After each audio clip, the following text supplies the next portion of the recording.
Anisa would eventually attempt to quit booby streaming because her dad was ashamed of her.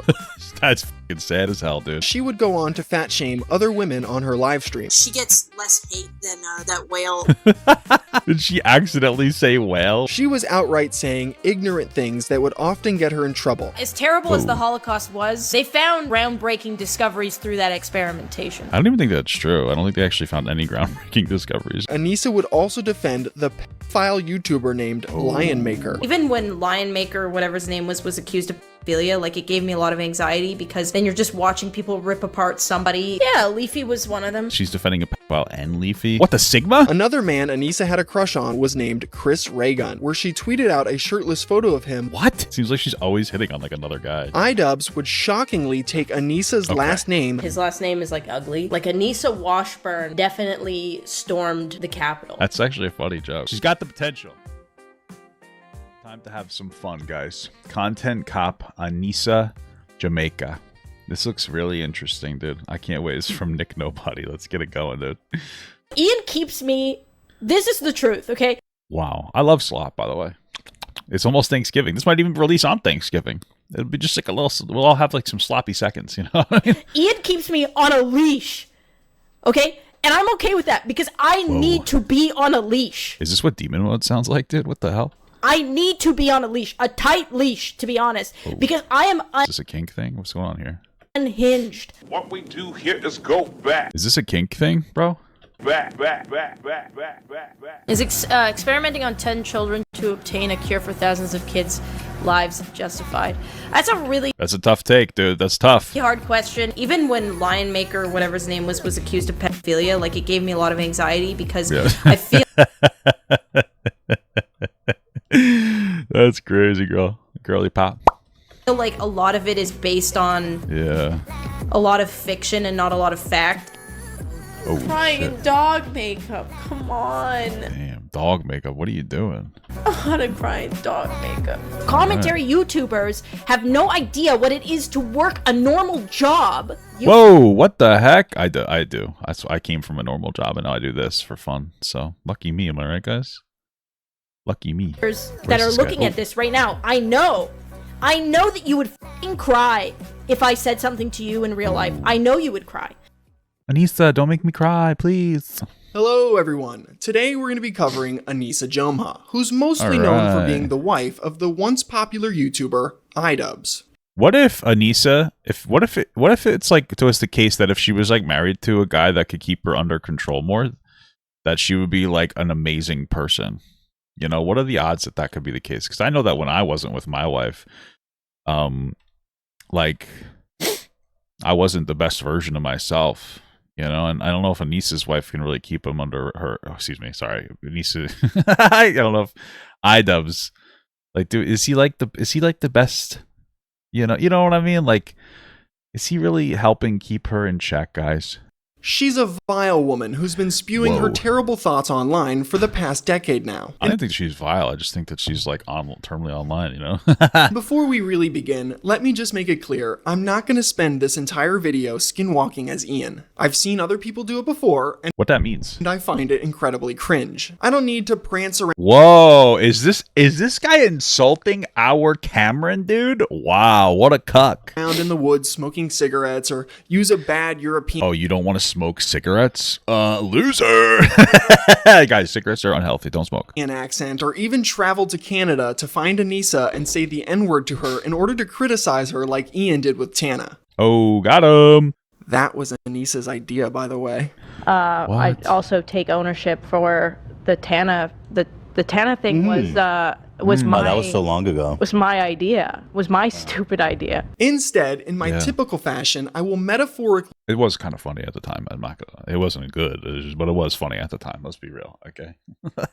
let Anisa hang herself with her own actions like everyone else I've covered on my channel. I would just be remiss if I called this video Content Cop Anisa and didn't show up as the content cop for at least the beginning. Okay. Could you imagine a content cop video without a content cop? That would leave you feeling like Ian in the bedroom. Totally cucked. Now that I've Ooh, got him. gotten that out of the way, let's get right into the video. Anisa Jomha started her online career in 2014 when she began streaming on the website twitch.tv. Her original handle was Rainbow Kids, and she mainly streamed herself playing the game League of Legends. Anisa was originally what is known Wow, League of Legends. Was League of Legends what Dead by Daylight is nowadays for girls?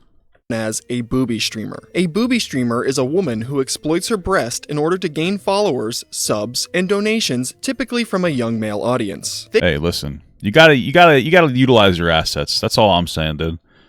You know what I'm saying, bro? Like, I get it. I get utilizing your assets. It makes sense to They me. usually wear things like low-cut t-shirts and push-up bras to accentuate their bodies, as they will be used as the primary focus of their streams. This phenomenon was especially popular way back before Twitch degenerated and allowed things like just chatting and hot tub streams. The live streaming website What do I know about Dead by Daylight? It was poop. I'm not very good at it. That's what I know. Not that I'm good at this game either. It was originally a strictly gaming platform, believe it or not. Booby streamers weren't necessarily good at the games they played, but they would still generate an audience because I mean, neither are, and most of the people who play video games, most people are pretty terrible at games. Some call me one of the best gaming players ever, by the way. I don't know if you've ever heard that before, but it is a fact. Because of the that I've heard that from myself. obvious assets they showed off. This is exactly how Anisa would manage to become popular when she first started out, and it's what Hey, listen, you got to do what you got to do. I mean, here's my thing with booby streamers. First of all, I like boobs, so you're gay. But also, there's something to be said about, like, if there were, the audience that consumes this type of content. If there were more girls that consumed like Twitch or like video game streamers, girls wouldn't be reduced to like, oh, I gotta show my boobs for attention, And so the girls like, I want to be a streamer. I want to have this low effort, lazy ass job, just like all the men have. What do I gotta do? Show my tits. I respect it. It's just that that's what the audience wants. So it's silly that it's usually the same audience that criticizes booby streamers for existing are the same ones jorking it violently to it. But somehow you think that you're better, and I'm not talking about this creator, but somehow like you think that you're better than a booby streamer, but like you're the one jorking it to them. You're the one taking, minutes or hours out of your day, depending on how long you go for. I don't know. Giving them your exclusive attention. That's kind of on you, doggy. Doggy boy. what she would continue to do for a large part of her streaming career. She was initially inspired to start doing this by another female streamer who was originally a booby streamer herself named Caseytron. Caseytron started streaming in 2012, and for a while she played a satirical character of a dumb gamer girl. Anisa claims before she started her internet career, she was poor and barely scraping by. One night, she had a friend tell her And she found her meal ticket. You know what I'm saying, dude? about Casey making $200 from streaming on Twitch. What? She would see this as a potential opportunity to make some side money for groceries. Like I was poor, like poor. Damn. Like I was eating oatmeal for every meal, and then my Oh, oatmeal. one friend, literally, I'm not even kidding. Like, this is not a joke, Casey. You're the reason why I started streaming because I had a friend that was like, You've told me this. girl. Yeah, she made $200. I was like, $200. Wow. I was like, See, I would show my boobs for $200. You know what I'm saying? I could buy like more groceries, and so I Wow. went into debt. I like got a computer, which like not smart. Guys, I need $200. Let me spend $1,000 on a computer. I'm only eating oatmeal. I'm actually poor. Okay. At all to do. Got a computer. But it does sound like it was a worthwhile investment, let's be real. And I started streaming, and I got really lucky. Anisa has always been the definition of a pick-me, so her decision to do this That does seem to be true from what I've seen. isn't surprising at all. One of the Well, I don't think that booby streamers are necessarily pick-me girls, Pick-me's are usually like, I'm not like other girls, but I feel like booby streamers don't usually do pick-me attitude, although she did start doing that kind of pick-me attitude. What the fuck? best examples of this being true goes all the way back to when she was in high school. It was here Anisa decided to play on the male lacrosse team instead of the female one in order to prove she wasn't like the other girls. Oh, okay. Is that true? Did they... Okay. She didn't get accepted onto the male team because she was extraordinarily talented or anything, but because her parents allegedly complained to the school, which seems Oh, hey, base parents, I guess. exactly like something Anisa's mother Maureen would do. More on her very shortly. I don't know, dude. Like, just to be clear, like, if we remove Anisa from the situation, you have a girl who wants to play a sport, and the mom's like, I want her to play with the boys because, I don't know, maybe the team is more supported or something. I don't know. Like, I'm not, like, shitting my pants over it. I don't think you're a Karen for advocating for your kid. This isn't going to be one that resonates with me. After being inspired by Caseytron, because I don't know all the specifics or how true like that is, you know? So Anisa would spend the next couple of years trying her hand at booby streaming to much success. By the middle of 2016, she managed to grow her Twitch channel to over 200,000 followers. An article was even written about her on the popular gaming website Kotaku. This write-up about Anisa didn't highlight her stellar gaming abilities or anything like that though. It actually focused on the insane fact that Anisa's mother was her head chat moderator. Anisa Jomha was a so-called booby streamer until last March. Her sizable Twitch following includes ardent fans, horny dudes, toxic trolls, and an unusual chat moderator, her mother. Oh, well, I mean, if it's a business and you trust your mom, makes sense to me. This article details how Anisa got popular streaming as a booby streamer and even noted some of the popular type of comments she would receive in chat. One section states, in fact, a counter on Rainbow Kid's channel estimates that her breasts have been mentioned in Twitch chat nearly 30,000 times. Whoa, until damn, what the hell? They must be nice. recently, Rainbow Kids wore a double push-up bra highlighting her cleavage for her audience. Viewers Is that what her name was? Rainbow Kids? would pay real money to have their commentary of her read out loud, much of which was deliberately offensive. Criticisms of her body or gameplay were bolstered by targeted, personal attacks meant to get a rise out of her. Variations on the word slut were a common refrain in Rainbow Kids' Twitch chat, which one day included her mother. The craziest part about this whole thing is the fact that Anisa didn't even know the person she appointed to be her head mod was her mom at first. How that's weird. Really? That seems unbelievable. How would she not have known that it was her own mom? What? She just liked this chatter's immense support and pseudo-janitorial work so much in the beginning that she modded them. I don't think I believe that. Do you have is there a source for that? I don't think I believe that she accidentally modded her mom, just to be clear. That just sounds preposterous to me. What makes this article really funny is the fact that before Is that what it says in the article? work so much in the beginning, I don't think I believe that. I don't consider myself a titty streamer. I don't consider myself wearing padded bra and a tank top makes me want blah, blah, blah, blah. How do we... What? Anisa was trying to claim she wasn't a booby streamer at all. I don't believe that at all. Like, can you show a source for that? Like, the mom was a mod, which I believe that. But that the mom, like, was just a simp in the chat that Anisa didn't know? And then he was still like, oh, I'm going to mod you because I like you so much. And then, oh, that's my mom. I don't believe that. And he doesn't show us. Can you show a source? There's no way that that's true. I don't even... That's like preposterously false. There's no fucking way that that's true. What? I don't consider myself a titty streamer. What? I don't. I didn't even show a source. What the fuck? What? Consider wearing a non-padded bra and a tank makes me one. If I ever said, yeah, I'm a titty streamer, or I'm doing this for attention, in the past 2 years or so, it's sarcastic or a joke because that's how I handle rude people. Am I aware that I'm a bit bustier? Yes. Should that force me to always cover up my body? No. I don't think it should. This isn't the Middle East. This claim doesn't work when you have an entire article written about you being just that, where your own mother is quoted saying, "At first I was surprised. Marine Jomha, 52, remembered when I spoke with her on Skype earlier this week. She's what you'd call a booby streamer, where you'd attract viewers to your..." Well, just because her mom considers her a booby streamer doesn't mean you said she considers herself one. And she probably is like a booby streamer to an extent. I don't think that that's a negative thing to be a booby streamer. I don't really care. Like, whatever. I wouldn't watch a booby streamer, but I don't care. Like, I'm not, like, obsessively, like, hateful against women who show off their tits. I don't care. I'm not gay. Your stream, trolls, who come to harass or hit on female streamers. Anisa would eventually attempt to quit booby streaming in 2016 because her dad was ashamed of her. Actually, That's fucking sad as hell, dude.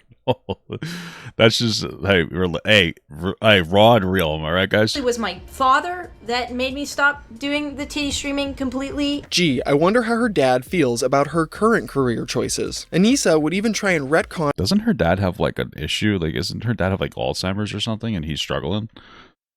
I don't know. On her past of booby streaming by claiming it was all an elaborate trolling scheme. Ooh. This ridiculous flip-flopping narrative would turn out to be for nothing though, as she would eventually just go back to her old ways. Why did you go back to being a booby streamer? Covering up created a white knight culture I wasn't comfortable with on stream. Believe it or not, I made more money off of it, but in the end it wasn't as fun for me. It was either quit or go back, and I decided to go back. 2016 would also be the year Anisa would begin her relationship with the once popular YouTuber iDubbbz. Wow. First girlfriend, by the way. Not everyone's lucky enough to stay with their first girlfriend that they're 100% compatible with. This relationship started out as all healthy ones do, with Anisa cheating on her ex-boyfriend in order to on that guy. I don't know. Be with Ian. That's right. Before Anisa and Ian began dating, Anisa was in an active relationship with another League of Legends. Wow, he must be just such a good partner. There must be something so good about Ian if Anisa was willing to cheat on her current partner for the guy who is a virgin before her. There's something obviously very naturally gifted about him.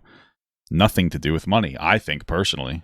That's me. That's what I think. Legend streamer named Acadian. Anisa and Acadian began dating around late 2015, and this relationship lasted until the first day Anisa would meet Ian. Quick side note, I've seen multiple people report on Acadian's age being 17 when he was dating Anisa, going Whoa, how old was she? As far as calling her a potential predator for this. Acadian was born in 1996 and began dating Anisa sometime around September 2015. Very basic math would show you that he was at least 18 years old when they began dating. I also reached out to Acadian. So people were just lying on her name? Okay. And when making my iDubbbz video to ask if there was any validity to the claims of him being 17 when he was in this relationship. He let me know that it wasn't anything like that and that— Damn, he was 19, dude. Oh, shit. That he was actually 19 years old when he dated Anisa. I wanted to make sure and put this info out there as I've seen other people call Anisa a pedophile over this, and I didn't want to continue to perpetuate a false narrative. Well, you know what? I can respect that.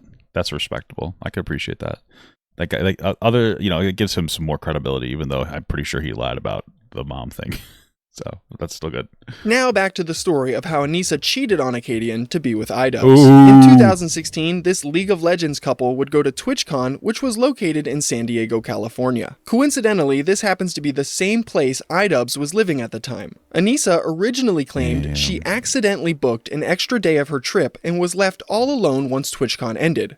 Wow, Acadian, what are you doing, dude? You couldn't hang out with your girlfriend, bro? Despite sharing a room with Acadian, she decided she wanted to spend this extra day with iDubbbz, who she messaged asking if he wanted to hang out. How did you and Ian meet? I was in San Diego for TwitchCon, and I, being an idiot, accidentally booked a extra night and an extra day in San Diego.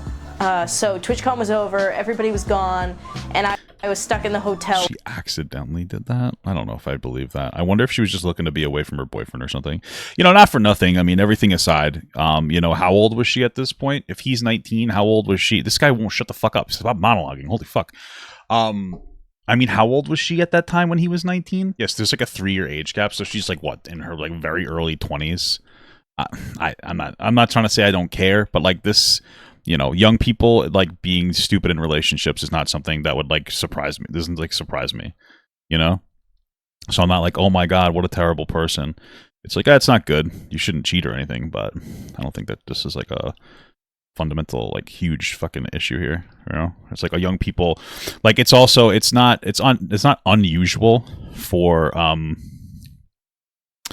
you know, young people in a relationship to be like fucking stupid and even like move on from their partner before they've actually moved on from their partner, if that makes sense, you know? So, I mean, I don't know, maybe like they were having relationship problems that they didn't publicly express because that would be very immature if they did. And, you know, it just didn't work out. Who the fuck knows? Alone with nothing to do. And I was on my Twitter feed, and it was when Ian was just spamming his Twitter feed with something about Leafy and Max Mofo backstabbing him like as a meme. And he was just like, it was like tweet after tweet after tweet. Wow. So I was like, okay, this individual's bored. I know he lives in San Diego.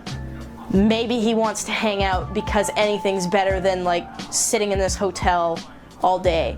So we ended up messaging each other, and he was like, oh, do you want to go and eat? Katie dodged a bullet. Yeah, probably. Well, like I said, though, maybe that would have been like better for them. You know, maybe she would have been a better person with them. And I was like, sure, just whatever. I just don't want to be in this hotel room anymore. She goes on to describe their date of going to a taco shop where the two would awkwardly interact until Ian took her back to the hotel. Ooh, did Ian pay for her taco? Oh, it's a little double entendre for you guys. Everybody clap. Anisa didn't think anything would come from this interaction, but surprisingly, they would continue to talk from this day forward. I bet that. You know what? I bet that that's true. I bet that she set it up because she wanted to try to date this guy, but he was probably so awkward at the first date that she probably didn't think anything would come of it. And then she's like, wait a minute, this guy's actually showing interest. You know, he was just kind of like a little virgin there, you know? So when he got home, I guess he was fighting with himself whether to text me or not because he thought that it was like completely done. But he decided to message me anyways, and he said, hey, I made it home safe. And the amount of relief that I was like, holy shit, this human is still talking to me.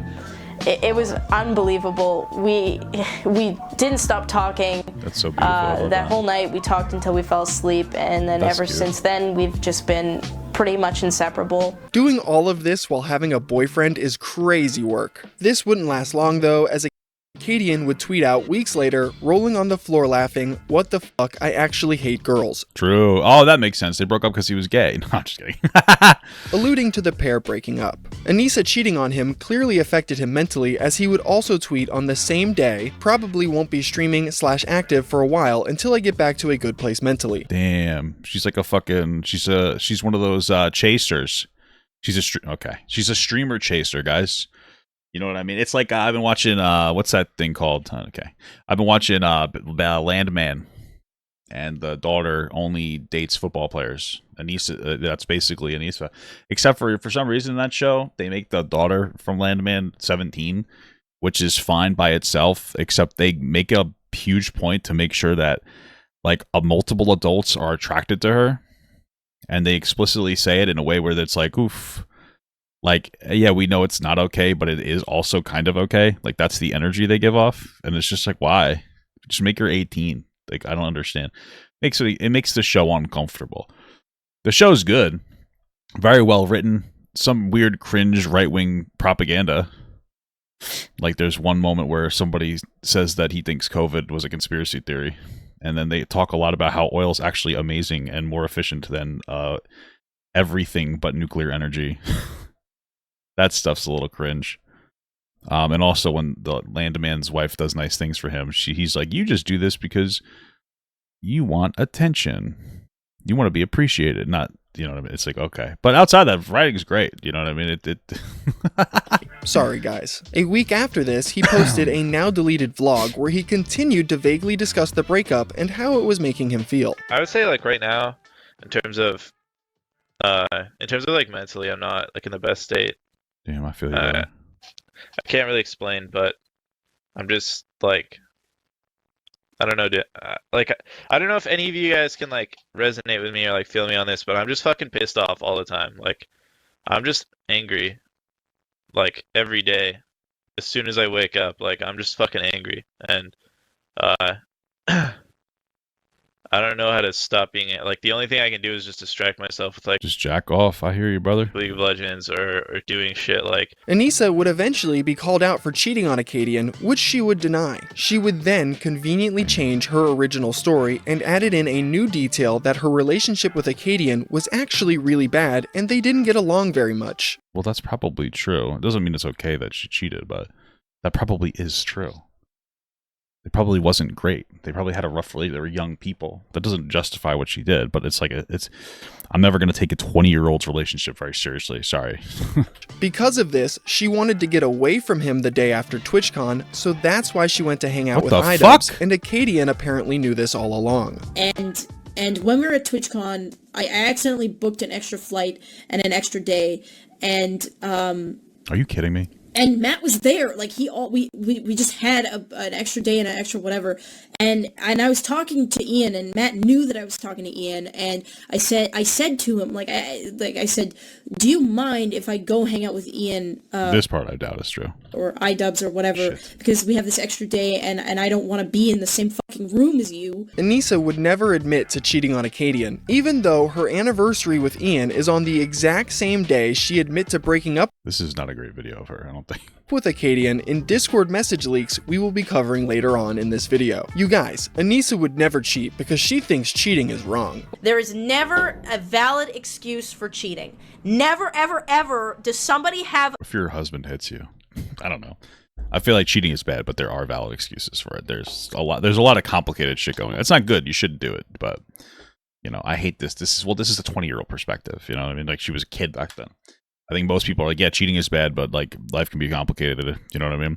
You're in a marriage where like the other person's emotionally checked out or something, and they're treating you like shit or blah, blah, blah, blah, blah. I don't know. You know what I mean? Who cares? a valid excuse for cheating. Ah, projection at its finest. Anisa is a hypocrite, and she has a habit of constantly contradicting herself. One of the easiest examples of this to point to around this time comes from a storytime video she made promoting body positivity in the gym. She claims she overheard two women in the gym making rude comments about an overweight person trying to work out. She then goes on a long-winded diatribe about how fat shaming is wrong and people should never do it. It actually blew my mind that this was even... I mean, maybe this did happen, or maybe she was just looking for social media attention, you know what I mean? This was coming out of their mouths.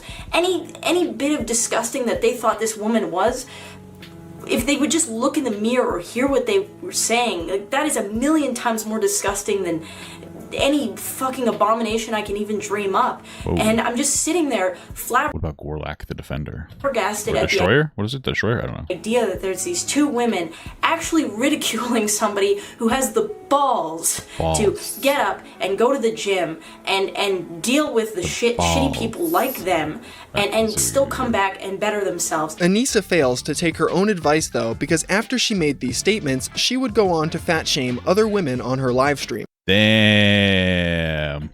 I'm surprised that she gets less hate than that whale, the leather wearing, Amy Schumer. Did she accidentally say whale when she meant to say leather wearing? What kind of an insult is leather wearing, by the way? Like, what the fuck? Surprised that car can hold up on that. The crash test rating on that car must be amazing. It's nice to know that the car can handle that kind of... Is that Casey-tron? ...weight without denting. By the way, I like big girls, okay? That wasn't an insult. All right? Spiritually, I'm Jamaican. To our knowledge, it might have dented, actually. Who knows? A similar phenomenon. Well, it's funny because, I mean, I guess the story that she's telling is like, look, they're in the gym trying to improve themselves. They're one of the good ones, you know what I mean? Would happen when Anisa would make a video explaining her struggles with an eating disorder and body dysmorphia. Gotta earn those sympathy points. You would think someone who claims to be suffering from these things wouldn't go out of their way to insult others who are also struggling with similar eating disorders, but Anisa did just that. She would react to another content creator named Venus Angelic, who made a video describing her struggles with her own eating disorder. Anisa couldn't stop herself from doubting, it's tough stuff, man. Tough stuff. Me too. I also have an eating disorder. Insulting, and making fun of this woman for her situation. If you ask me how I got to the point, it is because I couldn't drink or eat anything. So I still tried to eat or drink. Have you guys tried drinking apple juice and eating chicken nuggets? That works for a lot of people with some kind of an eating issue. Chicken nuggets, ketchup, applesauce. Wow. Beautiful stuff. But I puked out anything I ate. Not because I wanted to, but because I couldn't keep it in my stomach. I puked about 10 to 15 times. I have the reverse issue where I just eat all of it and then I don't puke it out. I can't do it. Uncontrollable. A day for about an entire month. So what the fuck? You'd be dead. You would be dead. If you puke 10 times a day for a month, you would be dead. Whoa. Alright. You wouldn't be alive. That's a lie. There's no way you can put that. That's a month. I mean, did she say 10 times a day? That sounds kind of unbelievable to me, too. 10 to 15 times a day is that even possible? I feel like you would rip apart your stomach lining. But the human body is so resilient, Kings. You know what I mean? That's a month. That's not real. I mean, could be. I don't really know, though. Yeah, there's no way. Why would you die? I don't know, from not eating, I guess. For that long. Vomiting, you're also probably... I mean, I wonder, they might not be like huge throw-ups. It might be like little throw-ups. There's not a whole lot left in there, so... Gets you kind of dehydrated. Let me just read the comments. Oh my god, that's actually brutal. Are you dumb? Where's the... Excuse me, human, but you cannot... Ooh. Nobody's saying anything about the fact that you can't... Alright. Well, let's just keep watching this perfectly sane human. As you can see, Anisa's streams are a bountiful source of horrendous takes and needless shit-talking. This would lead her to get involved in many petty dramas with a handful of different creators. One of the most notable dramas happened after the YouTuber Pyrocynical. Pyrocynical? That guy's... amazing. Made a video criticizing booby streamers. Anisa wasn't someone called out in this video, but she still couldn't stop herself from making comments on it. Twitch gaming I thought she wasn't a booby streamer. What the fuck? I mean, you can just see with this clip, look how small the screen is for the game. Jesus. And I know that mentality that's been presented before, don't like it, don't watch it. The problem is, you're bringing a lot of kids onto the side. Why do people always make that argument? Like, there's no way when she's playing the actual game that it's that size. Like, what the hell is that? Like her boobs aren't that size? I don't understand what they mean. What is that? Everybody always makes that point, like it's fact that like if the screen is small in the section that they show in the video, that like that's how the game screen is the whole time. Anisa tried. Oh, I understand. Like when they set the screen smaller and then they show their boob. Yeah, obviously they could see more than just that. What? To delete this spurg out so she wouldn't get clipped, but her efforts were futile. Of what I said about Pyro, I'm just not in the mood for it. People seem to all of a sudden care what my opinion on it is. Well. Is that what you want? I can already see the headline now. iDubbbz girlfriend says mean things about Pyrocynical in her stream, and I'm just not in the mood for it, so I already fucking deleted it. So good luck clipping that, bitch. A more back and forth drama would happen. You should just say it with your whole ass chest. Just say it with your whole ass chest, you know what I'm saying? Happened shortly after this with the IRL live streamer Ice Poseidon. This started after Anisa decided to make comments about Ice and his content on her stream one night. A chatter asked her what her opinion of Ice was, and she would explain why she dislikes him. She would also call his content lazy and exploitative, which is ironic seeing her content is just as lazy and exploitative, if not more so. Ice Poseidon is successful not because he is intelligent or hardworking. Ice Poseidon is successful because he figured out that he could exploit his douchebaggery and overall laziness and scumminess to make money off of people. I mean, that's kind of based, though. Just to be clear. This is kind of based. That's my opinion on Ice Poseidon.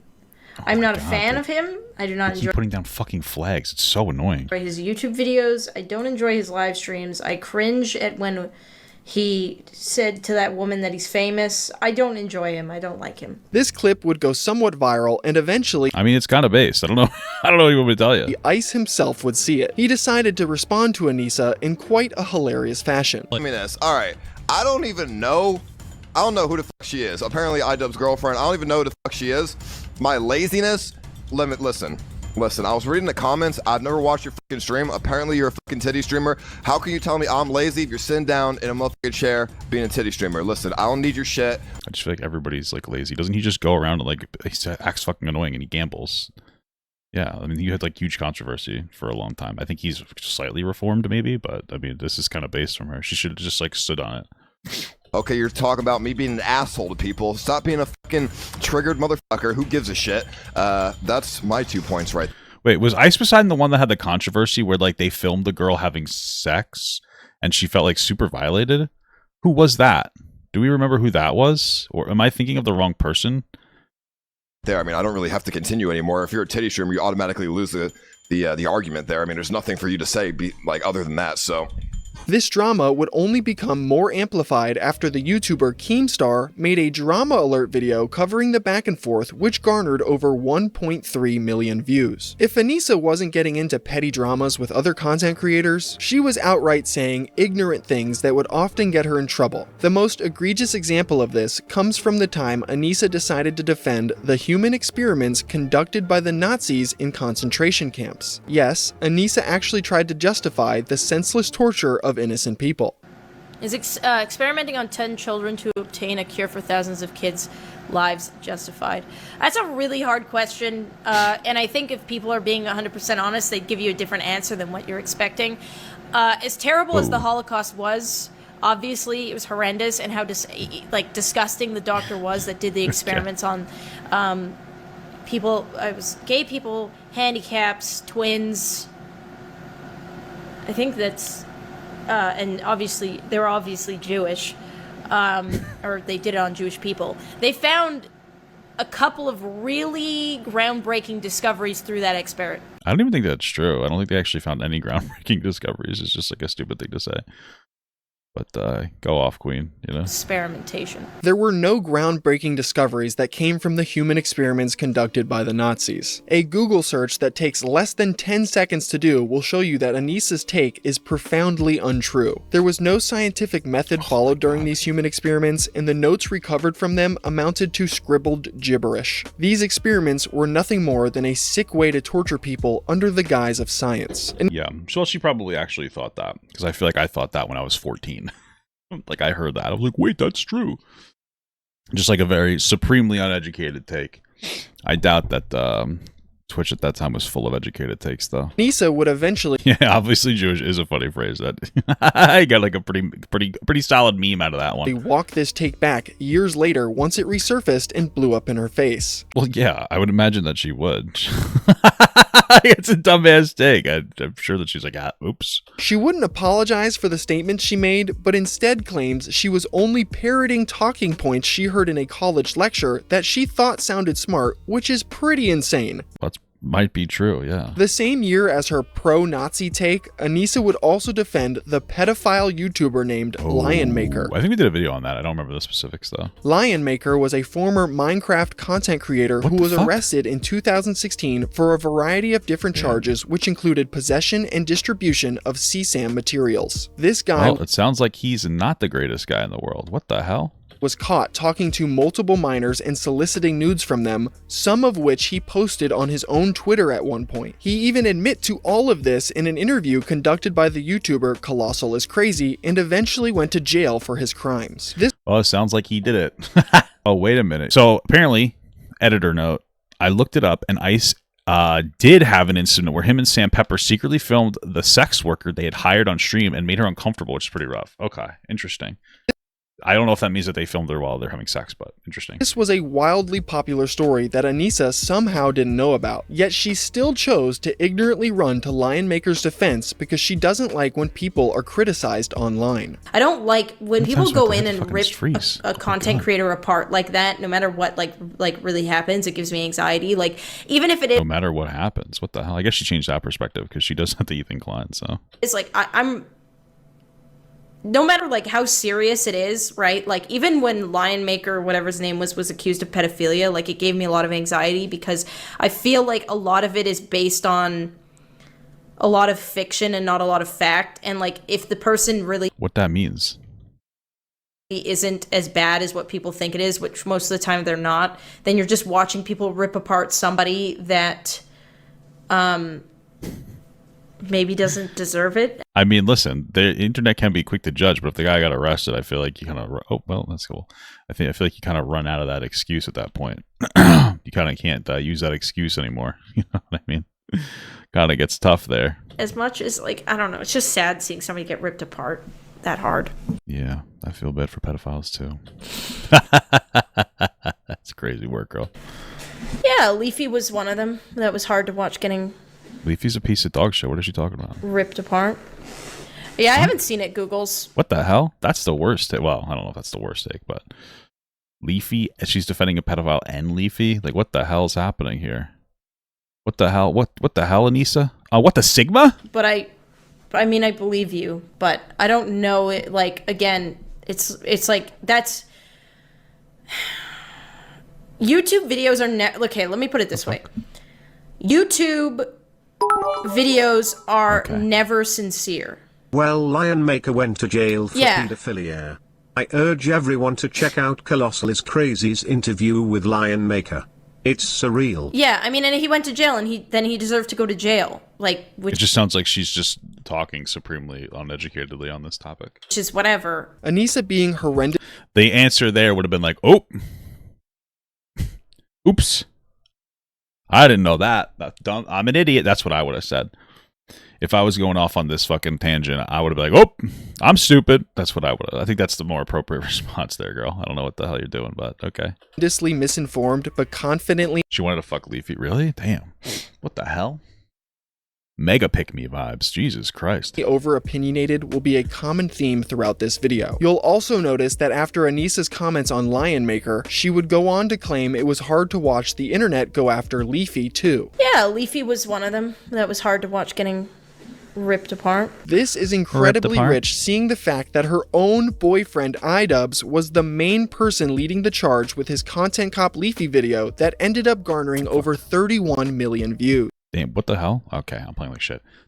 That's fucking crazy. I mean, Leafy was a piece of shit, so I don't understand why she would even say that. She would even tweet at Leafy after the Content Cop on him was dropped. I'm actually sad to hear Leafy is taking a break. I've always had a soft spot for you, dude. Hope all is well. Again, her boyfriend is literally the reason behind him taking a break. Anisa's sympathy towards Leafy absolutely makes sense when you consider the fact that she had a crush on him before she started dating iDubbbz. Damn.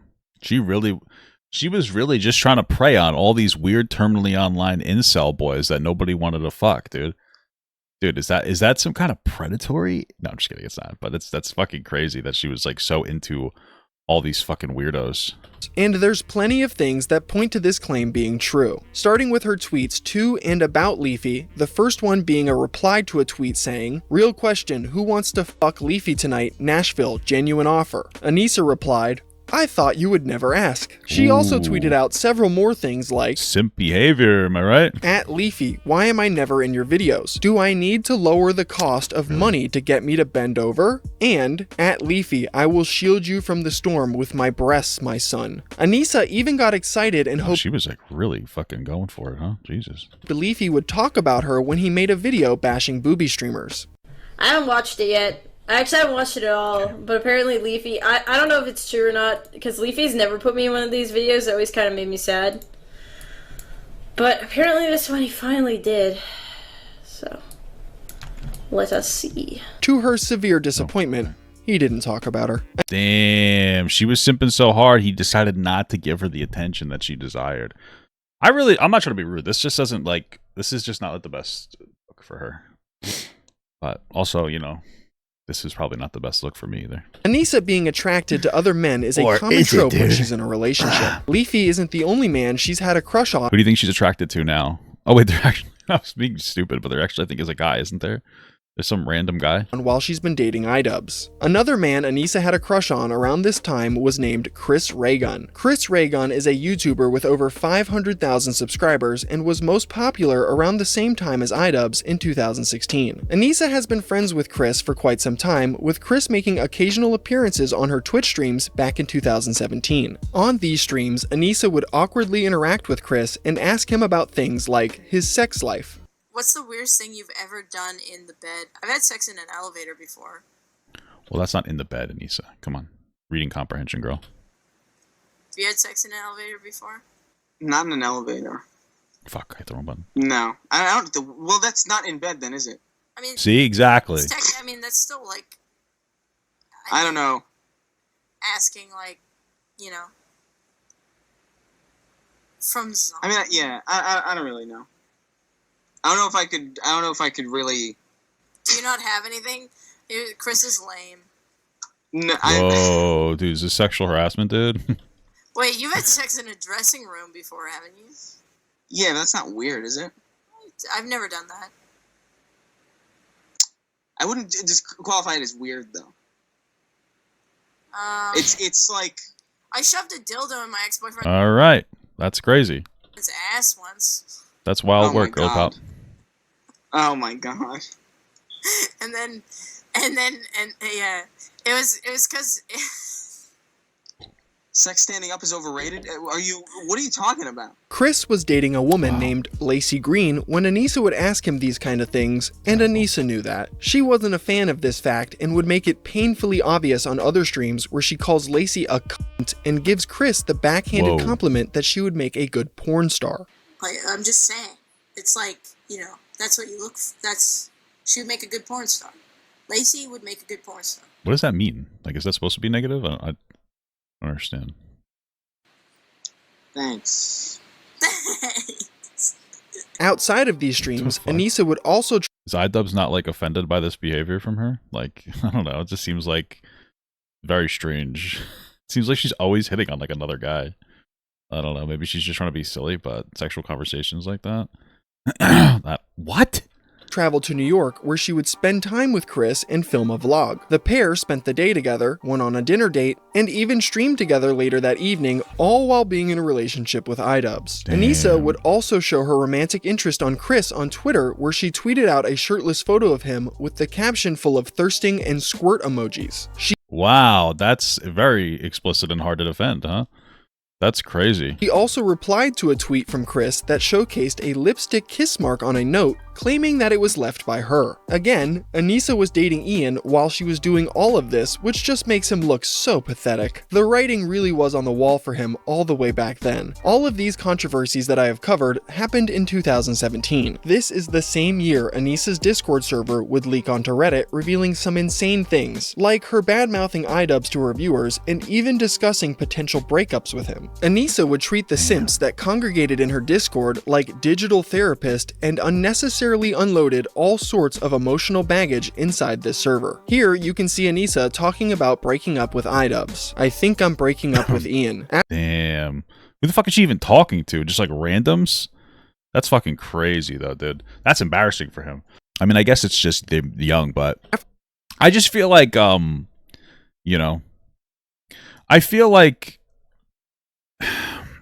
you know, a young couple and you're already complaining about how you don't want to be with the person anymore. That just like, to me, that just reads as like, oh, it was like, it really wasn't like, they're not a good pairing and they just like stayed together for whatever reason. You know, I don't know how much, that's what it reads to me as.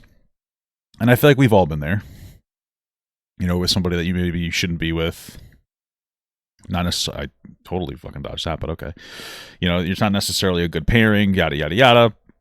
What'd you say with the person because you're young, and then, but you know, I just, I don't know. I get such like first love vibes out of them, you know?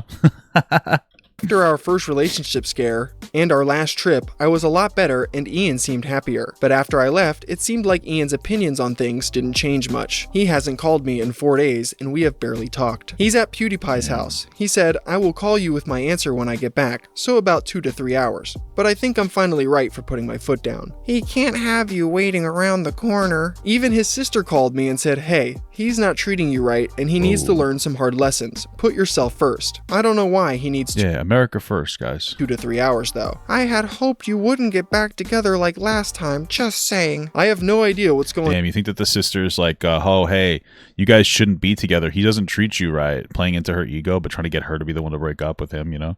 Because the sister knows that he's too much of a potential little cock to actually break up, be the one to break up. You know what I mean? Think that's what it is?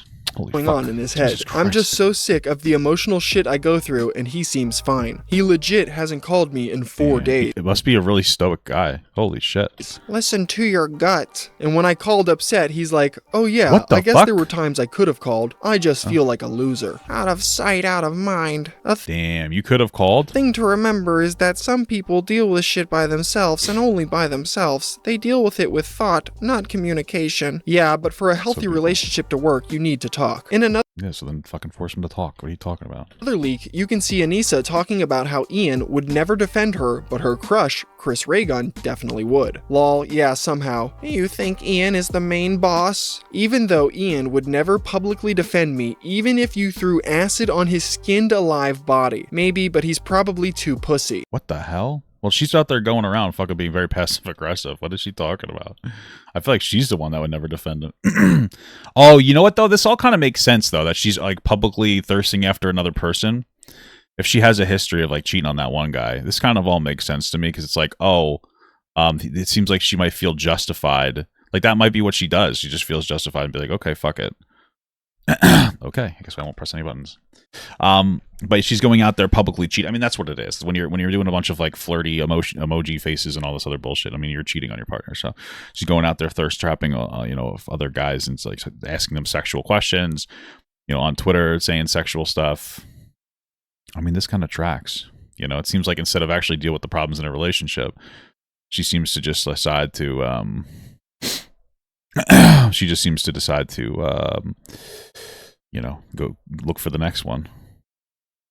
Anisa is the final boss of this game. And Chris would stick up for me, sure, but like, Anisa would even reveal personal details about her relationship with iDubbbz, like the time he peed on her in the shower. I showered with— I pee on my wife all the time. On the shower. What the hell is the fun part about it? Ian when he was here, and he What's the point of showering if you're not going to pee on your partner? peed on my leg and thought it was funny. Very cool. Yeah, there's also the OnlyFans. I feel like the OnlyFans is not as bad as like OnlyFans is like a job. I could see it as like a job. I don't really care about that. I think you could set boundaries and do that. But I think that if you're on Twitter, like posting thirst traps of another guy with like, oh, I like this a lot, that kind of energy, and then you're also asking that same person in like, you know, really public conversations, you know, about their sex stuff. I mean, that sounds like almost taunting. Like she feels really strong about her, you know, her ability to, she feels like too confident and comfortable in doing all this shit, like in hitting on these guys publicly and like in like a live setting in a way that like he could see it and it would be embarrassing for her, for his, you know, Ian. Definitely wanted to know that. If Anisa wasn't discussing her relationship, then she would be talking about how her content sucks, and she knows it. The more I upload, the more subs I lose. Sub glitch all over again. Nah, I think that people are just watching and unsubbing. I blame. It's not necessarily a bad thing. YouTube. Honestly. Nah, it's... Which just sounds silly, but it's like, you know, if you have a bunch of people following and they don't actually like your content, you're better off just getting them away so they don't see your content anymore, so that they don't like scroll past the video when it comes up for them. Okay. Me. It has to be me. I'm not growing. It's the opposite after a month of consistent uploads. That's a clear sign I need to go back to school or get a job. There's also a leak that shows Anisa talking about her ethnicity. Damn, does she have financial dependency onto these guys then? Is that what she's saying? She got financial dependency onto iDubbbz, so she couldn't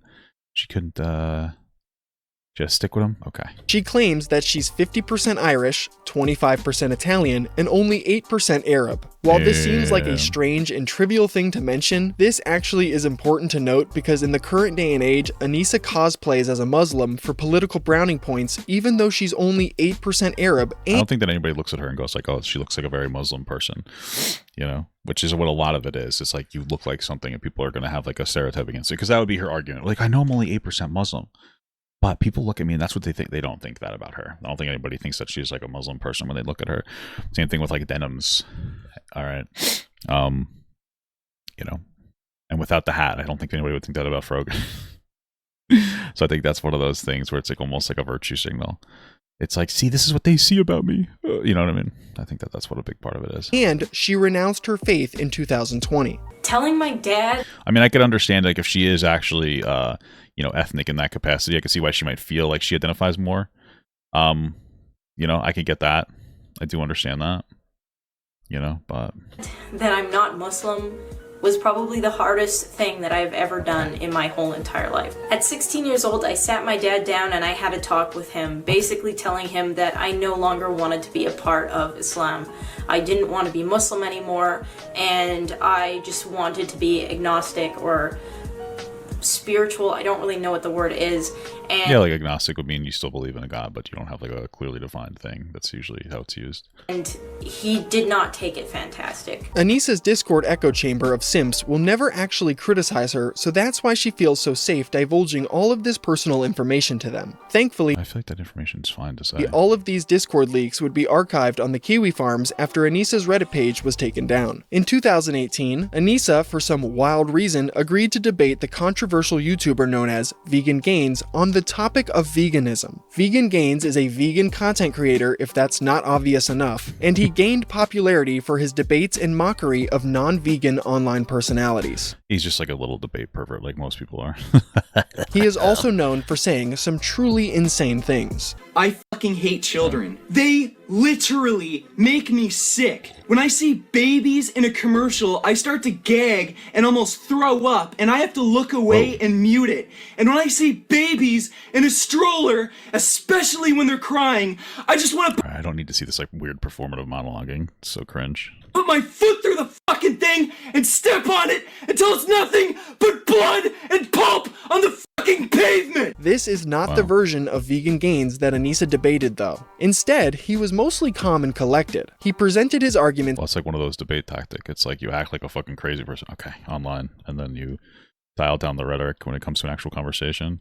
you know? Clearly, and back them up with studies and evidence. Anisa, on the other hand, was not nearly as prepared. She relied on Well, she probably thought that he was going to act like a fool, so. her pre-existing knowledge of veganism and mostly argued based off her personal feelings to try and debunk what Vegan Gains was saying. I feel like, because I feel like I feel like I've been told, but I feel like I don't know. I just feel like it, but I feel like a lot of the shit, because I feel like This conversation surprisingly lasted almost 3 hours before Anisa would get frustrated and rage quit the call. She Well, I mean, it makes sense that he would talk to her for 3 hours for the content, you know? claims Vegan Gains was speaking aggressively towards her throughout this debate, but I watched a decent chunk of it and he really wasn't. Just take the L, dude. Like, I think there's no problem with taking the L. He's doing really crazy. It's all performance, dude. It's for money because he acts crazy and then he makes money. That's how it works. Or at least that's how it used to work. I don't know how it works anymore for him. But just take the L on it. Like, specifically debating is like almost, I'm not gonna say it's an art form, but it's like a skill. Just be like, yeah, I wasn't prepared for that debate, so I got owned. Whatever, just take it with some fucking decorum. I get it. We have different opinions. It's not going to change. Clearly, I'm too stupid to understand what you're saying. No. Like, I'm just fully. You're not too stupid. Like, we're good. Damn, she looks like Look, she's I think you're getting upset and a little too emotionally invested into this. And I'm just really tired. Like, that's. Okay, well, look, when you're complaining that... Oh, yeah, well, what about all the dogs that are tired of being eaten? I mean, cows. Which animal are we supposed to eat? I forget. Eat them all, dude. Just fucking eat them all. And pointing out logical fallacies that you're making, that sounds to me like you're uncomfortable with me actually making arguments. We're good. I'm so at that point. If this is your view of winning, which is talking very aggressively for a period of time, very confident, you've won, man. Like, I've made arguments. Well, no, I've made arguments and presented evidence. You haven't. So yes, I have won on that basis alone. Well, then there you go. Okay, so you agree that you don't have any evidence for your claims, and your arguments are completely logically inconsistent? Look, if you don't agree on that, I want to continue this conversation. I don't want to misrepresent your views. I actually am interested in having an honest conversation about this. Yeah, I'm done. After this debate happened, Anisa would somehow walk away feeling like she won. She would later go onto her stream where she accused... She just bowed out respectfully. I think that there's nothing wrong with that. Vegan Gains of being a dishonest liar while her chat reinforced the idea that she won the debate. Anisa would also DM Vegan Gains claiming that if he continued to criticize her, that he was that he would send human skulls? What the hell? Urging his audience to swat her, which is just delusional. So at Anisa Jomha is trying to claim that I should no longer criticize her or challenge any of her fans to debate because that will encourage swatting. Ridiculous statement. It sounds to me like she just can't handle logical criticism of her position. A few days after the debate, Anisa would tweet out this: I hope there is a day where I can do something and someone chooses to criticize me without including my significant other. I make myself quite independent, especially online, and I just crave the day people criticize me. Yeah, she makes herself so independent that she just talks to other guys. Only me for my actions. Be mean, I don't care, but focus on me. This is a crazy statement because criticizing her without mentioning iDubbbz is not a hard thing to do. I've done it for the entirety of— Who's iDubbbz? Are you talking about Anisa's husband? What? This video so far, and I haven't criticized her because she's iDubbbz's girlfriend. I've criticized her purely for the things she said and done on her own. 2 months after this tweet, the YouTuber Brittany Venti would drop an hour-long video documenting all the things Anisa has done up until this point. Damn, iDubbbz's girlfriend, the sneaky snake of YouTube. What the hell? That's crazy. It saw massive success, gaining— I didn't know that there was— maybe I'll watch that one day. —over 700,000 views since it's been posted. Anisa would do her best to avoid talking about this at all cost. She already knew her streaming career was dying, and this video exposing her only drove home that point. I already showed you in her Discord messages she was complaining about her channel stats, and she obviously never really had a career though. Like, let's be fucking real here. You know, what did she really do with it? I mean, I don't know. Nothing really. Okay. And people not being interested in her. It got to the point by the end of 2018, she was crying on stream over the fact that— What the hell is this? What the hell are you doing? What is this? Wow, this is what a beautiful picture. Wow. Nobody wants to watch her anymore. I think that over the years, you guys, like, Guys, I need more people to watch me. What should I do? Oh, I'll paint my face like a puppy dog. That'll really get the views back. That'll really get them back.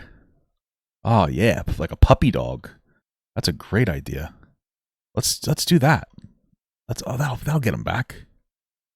Wow, did it work?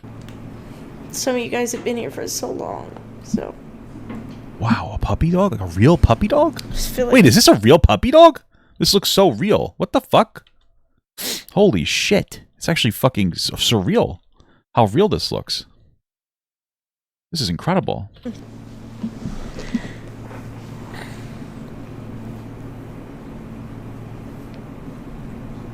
Talking to people who care, so. Sorry, getting gay. It's a real puppy dog? I'm crying in dog makeup. Come on. I want to cry in dog makeup. Wow. It's very self-aware of her to feel embarrassed about that. Okay. So stupid. So I'm just trying to understand. Is this a real dog talking right now? This is fucking incredible. Anisa's numbers would only continue to fall going into 2019. By this point, she was struggling to maintain 100 viewers per stream, and she was constantly taking breaks. Sounds like a Papa Gut stream. To pursue other career paths like selling her poorly traced art on Etsy or becoming a Damn, is that... That's rough, brother. That's fucking rough. Poorly traced art. Holy fuck. Popular TikToker. Anything but putting the fries in the bag, I guess. Anisa would concoct... Hey, listen. I guess she's addicted to that social media shit. To that social media shit, boy. A plan towards the end of 2019 as a last-ditch effort to save her career. She would claim on her stream one night that her boyfriend iDubbbz was going to be paying for the boob job she was planning on getting soon. Oh, that'll get you the right attention. That'll get all the attention that you definitely want to get. That's the type of attention you really want to get there. Oh yeah, boob job attention. We love it. We love it. She would further explain that Ian is paying for this boob job as a birthday present, and she doesn't care what people she's not having sex with have to say about it. If you Oh, why did we need to know about it? You know what I mean? Like, what if you just didn't tell us about it? What if we didn't know about it? Like, what do we need to know about it, you know? If you aren't familiar with this story, you might be wondering, Nick, how would a boob job save Anisa's career? Well, in 2020, just a few months after discussing this potential operation on stream, she would announce she is officially launching an OnlyFans. Wow, that's fucking crazy. Then you could do the booby stream, and then it'll make people want to go watch your stuff. That's right. Her final desperate attempt to maintain relevancy online was going to come from her... The fall off curse, dude. Only benefits men. Just, how terrible. What a sexist world we live in, am I right, guys? More justice for the girls. More justice for girls.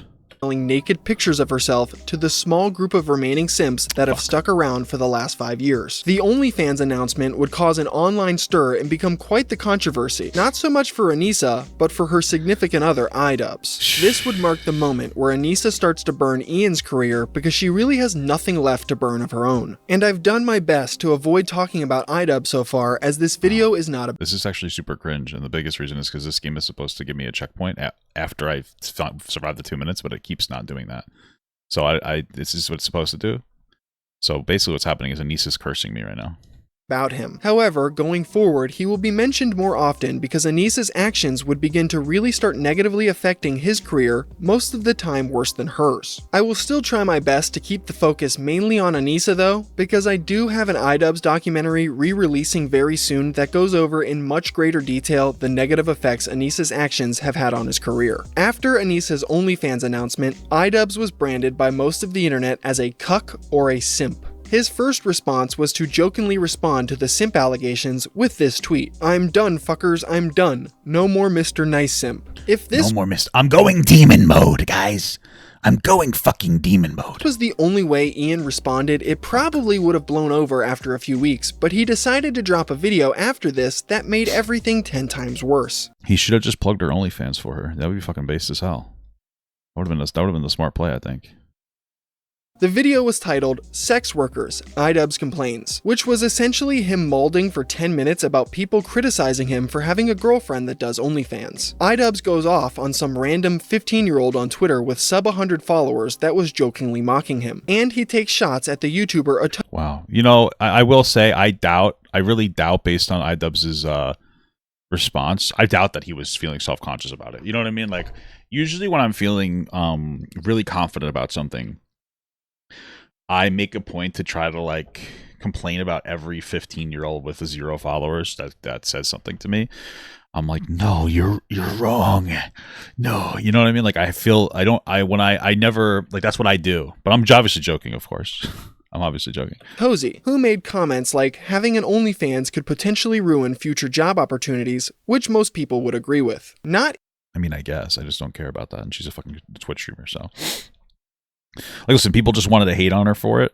You know, there's like some sexism on the internet or whatever. I don't really care. Well, I do care. It's not good, but like the biggest problem here is that it's clear that Ian is uncomfortable with it either way, so it doesn't exactly work out.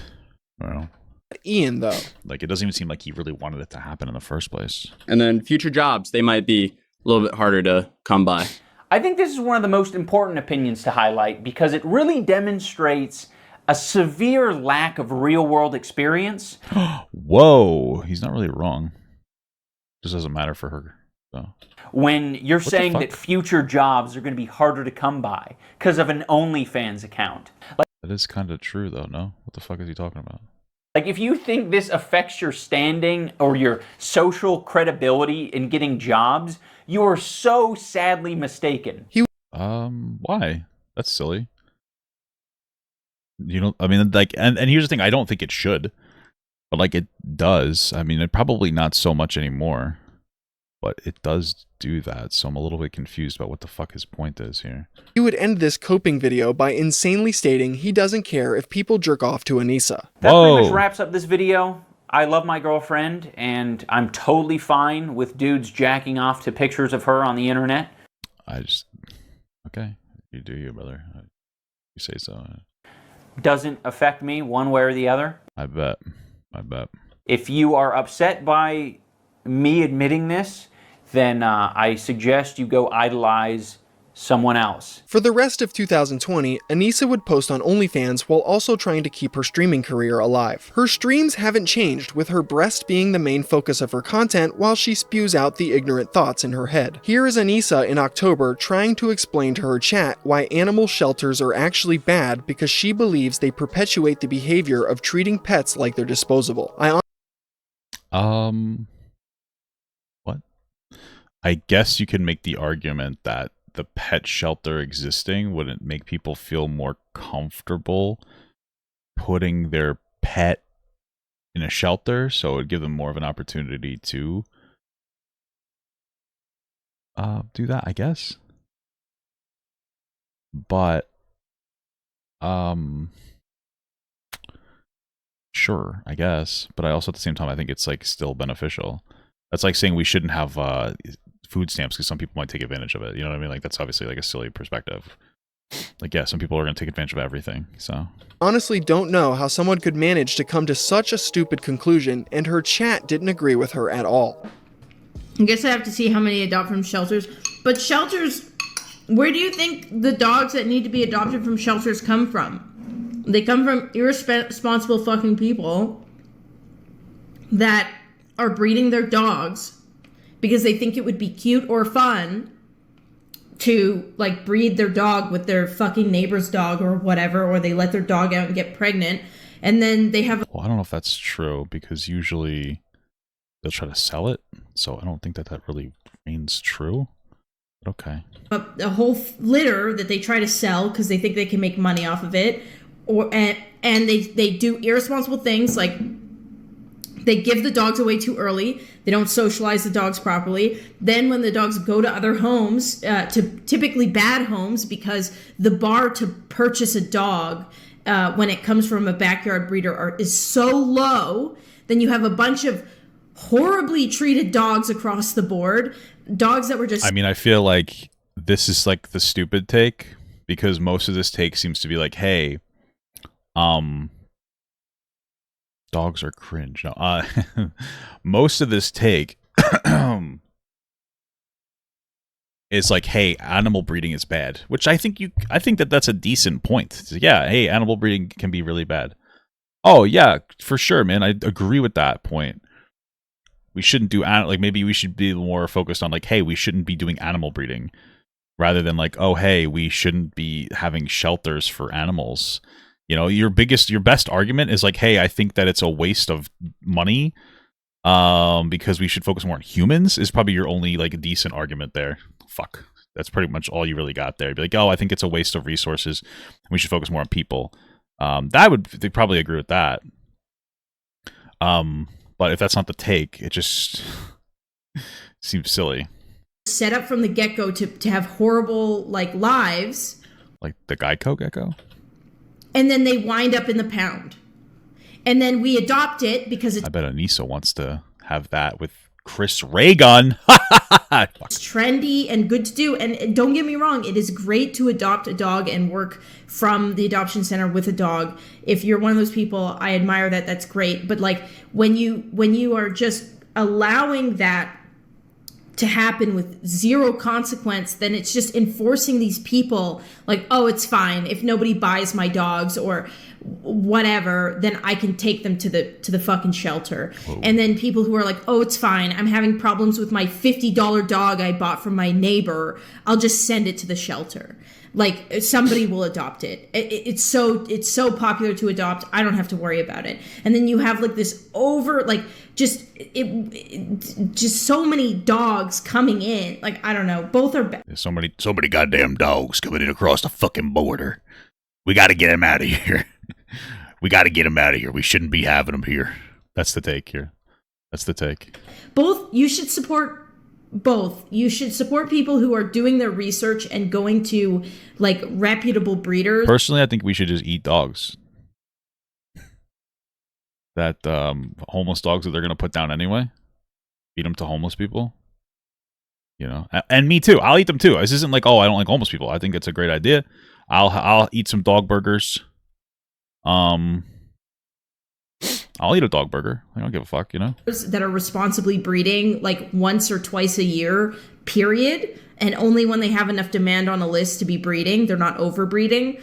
Versus like, and you should also support people that want to adopt and work with the dogs as well. Fast forwarding to April 2021, Anisa and iDubbbz would get engaged. They would have a small The Anisa and iDubbbz?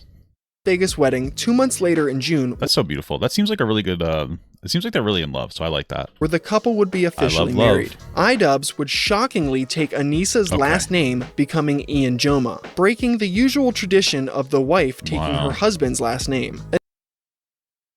You do you. You do what makes you happy, I think. You know, I just don't think it makes him happy. You know, this is the same guy that was super self-conscious about his wife or girlfriend at the time doing OnlyFans and felt the need to like overly defend it.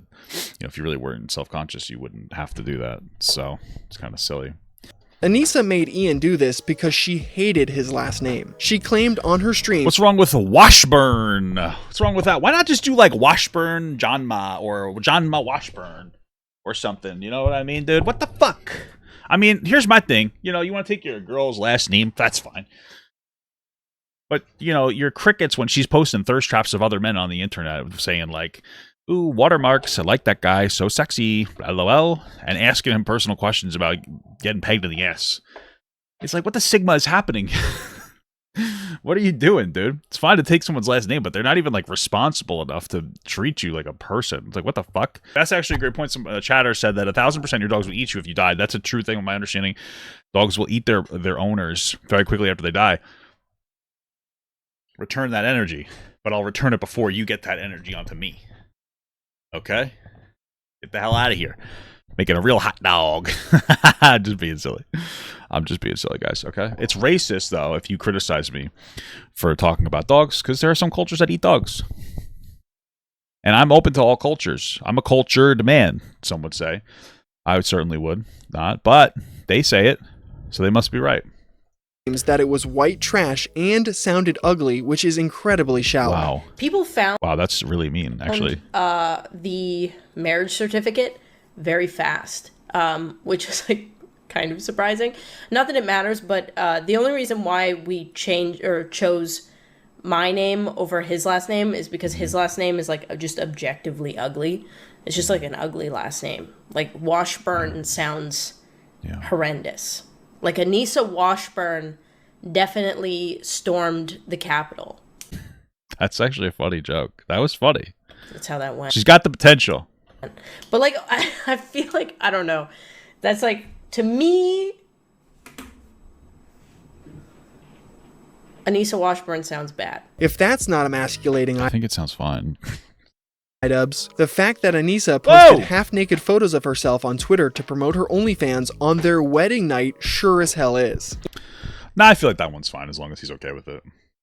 No. I mean, I don't think he's okay with her doing OnlyFans. That would be disrespectful, but I think that's fine. I don't give a shit about that. Ian will never beat the cuck allegations. If you haven't figured it out by now, Anisa loves to humiliate her husband, and this is just one of the many examples. Another terrible decision Anisa started to contemplate around the same time as her wedding was if she should shave her head. No, that's not a joke, and just 1 month after her wedding, she went full Britney Spears and buzzed off all the hair on her head. Whoa, that's interesting.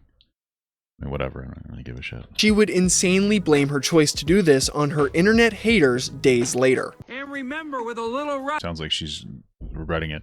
Remember, with a little trauma of dealing with losing parents to early onset Alzheimer's and an insane amount of online hate while it was happening. amount of luck, you too can look okay. like me. Oh, okay. I mean, I feel like I wouldn't make the point that my hair being like that is because I'm significantly struggling mentally. But I guess whatever makes you feel better for attention. Anisa initially denied regretting her decision to buzz off all her hair, but within a couple months, she totally gave in. She would post things like this on her Instagram stories. The worst part of shaving your head is how long it takes to grow back. I go from loving it to hating it and being sad it won't be long for years, all in the span of a week. I know I'm the type of person who only learns by making the mistake myself, but damn, I'm having real sad boy hours right now. Sometimes I feel like I ruined everything. That last line is prophetic. Towards the end of 2021, Anisa would receive a DM from the YouTuber known as RiceGum. RiceGum was somebody iDubbbz made a content cop video on years prior. He sent Anisa a message challenging iDubbbz to a fight and yo, tell iDubbbz to fight me, dude. Stating that he fell off. Anisa would then show this message to her husband and convinced him to set up a legitimate boxing match. iDubbbz would go along with this and planned on throwing a whole event backed by a boxing promotion until RiceGum pulled out of this idea. Damn, RiceGum was the one who pulled out? Crazy, dude. What the fuck? You could have had a lot of fun with Ian Dubbbz. This wouldn't stop. Wait a minute. Does iDubbbz just mean Ian Dubbbz?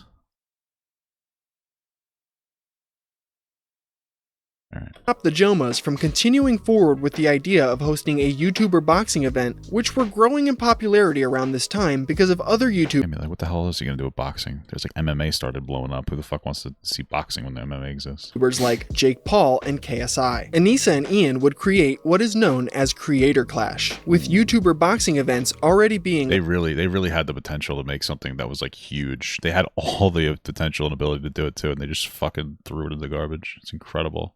An established thing, the Jomhas decided to make their event for charity to stand out from the other popular promotions like Happy Punch or Misfits. The pair recruited 18 well-known YouTubers who were interested in the idea of boxing for charity. Ian would begin boxing training because he was going to be like, that really was their like actual turnaround moment. That was the moment where, you know, they were like, you know, we're focusing on building a business and it was going well for the most part. And then they just fucking threw it in the garbage. The main fight for the event. This is what happens when you're like an old school YouTuber, honestly, that got popular for no real meaningful reason. It's that you think that you're invincible, and then when you start getting hate, you don't understand it, and you think that like something's going wrong, but it was just kind of the atmosphere back then, that you were just lucky to exist in an atmosphere. And they just don't understand how to parse through criticism. They never learn how to do it. It's just like, holy shit. You know, the fucking fast growth really just fucks some people in the ass, huh? And going up against the YouTuber, Dr. Mike. Anisa would also train alongside Ian because she was supposed to fight the streamer Justa Minx as well, but she would end up dropping out after allegedly receiving a concussion during sparring. Anisa would begin. Is that true? Was she actually supposed to fight Justa Minx? My understanding was she wasn't supposed to fight anybody. At all. What? Oh, I mean, she literally says it. I didn't even know that. I didn't realize that. Or receiving concussion during sparring and have been told that it, or I'll just have to. Okay, I never knew that. Okay, interesting, crazy. Given the pseudo role of boxing promoter after this, and she would claim to be the person who checked in with all the fighters on the roster. Her job was essentially to make sure everyone was going to their training sessions and not pocketing the $20,000 except for Ian, of course. checks they were given to cover the training cost. It should be no surprise that Anisa failed to do these check-ins, and there were multiple fighters that did just that. We also found out that she had only sparred like 3 times before fighting. That's horrible. Which is not what we were wanting to happen. Yeah. Regardless of this fact, the first Creator Clash was held on May 14th, 2022, and luckily it was a tremendous success. iDubbbz didn't win his fight against Dr. Mike, but the event managed to generate over $1.3 million for charity, so that's a win in my books. Was it for charity? He might actually get into it later. I don't think it even was for charity. I think it just generated a bunch of money. I wish I was going to be able to say the same thing about Creator Clash 2 and 3, but I'm getting ahead of myself. After the event, Anisa and Ian would spend time going on podcast and live streams to give their thoughts about how everything went. They joined the controversial live streamer Hassan Piker's broadcast, where they Hassan Parker made excuses and coped about Ian's loss to Dr. Mike. Anisa claimed it wasn't a fair fight because Dr. Mike weighed more than Ian and that he had previous boxing experience. Okay. Who cares? Who gives a fuck about that? If that even is true. You know what I mean? Like, who cares about that shit? It's like a charity boxing match. And he also didn't show up for his training the way he was supposed to, so that didn't exactly help. Ian would boldly say Dr. Mike was a bad opponent that didn't bring much to the event, and that he should have fought Hassan because he's more popular. The pair would also discuss, for the next Creator Clash, Ian will need to fight someone with more clout, like Hassan. One thing that Dr. Mike had a ton of clout. That's fucking insane that they would ever say that. They actually say that? Anisa says on this stream that I think is important to note down for the future, is when she tells Hassan how she hates other influencers boxing promotions because it's just rich people trying to make a profit off the back of creators. I'm more extreme than Ian, where I'm like pretty anti-capitalist. I hate landlords. I don't like landlords. Oof, that's what Hassan probably got real offended on that. I don't know if you guys know this, but Hassan's mommy is a landlord. This is a fact. This is an objective truth, so I'm just letting you know that. I hate the system that we're in. Like, I think the reason why I really like the charity boxing event is because it's just like the freaking system is like freaking broken, dude. It's crazy. Because at least we can like find ways to give money to people who actually need it. Yeah, because rich people don't do performative charity ever. That's a fact. That's a fact, guys. Rich people never do performative charity ever.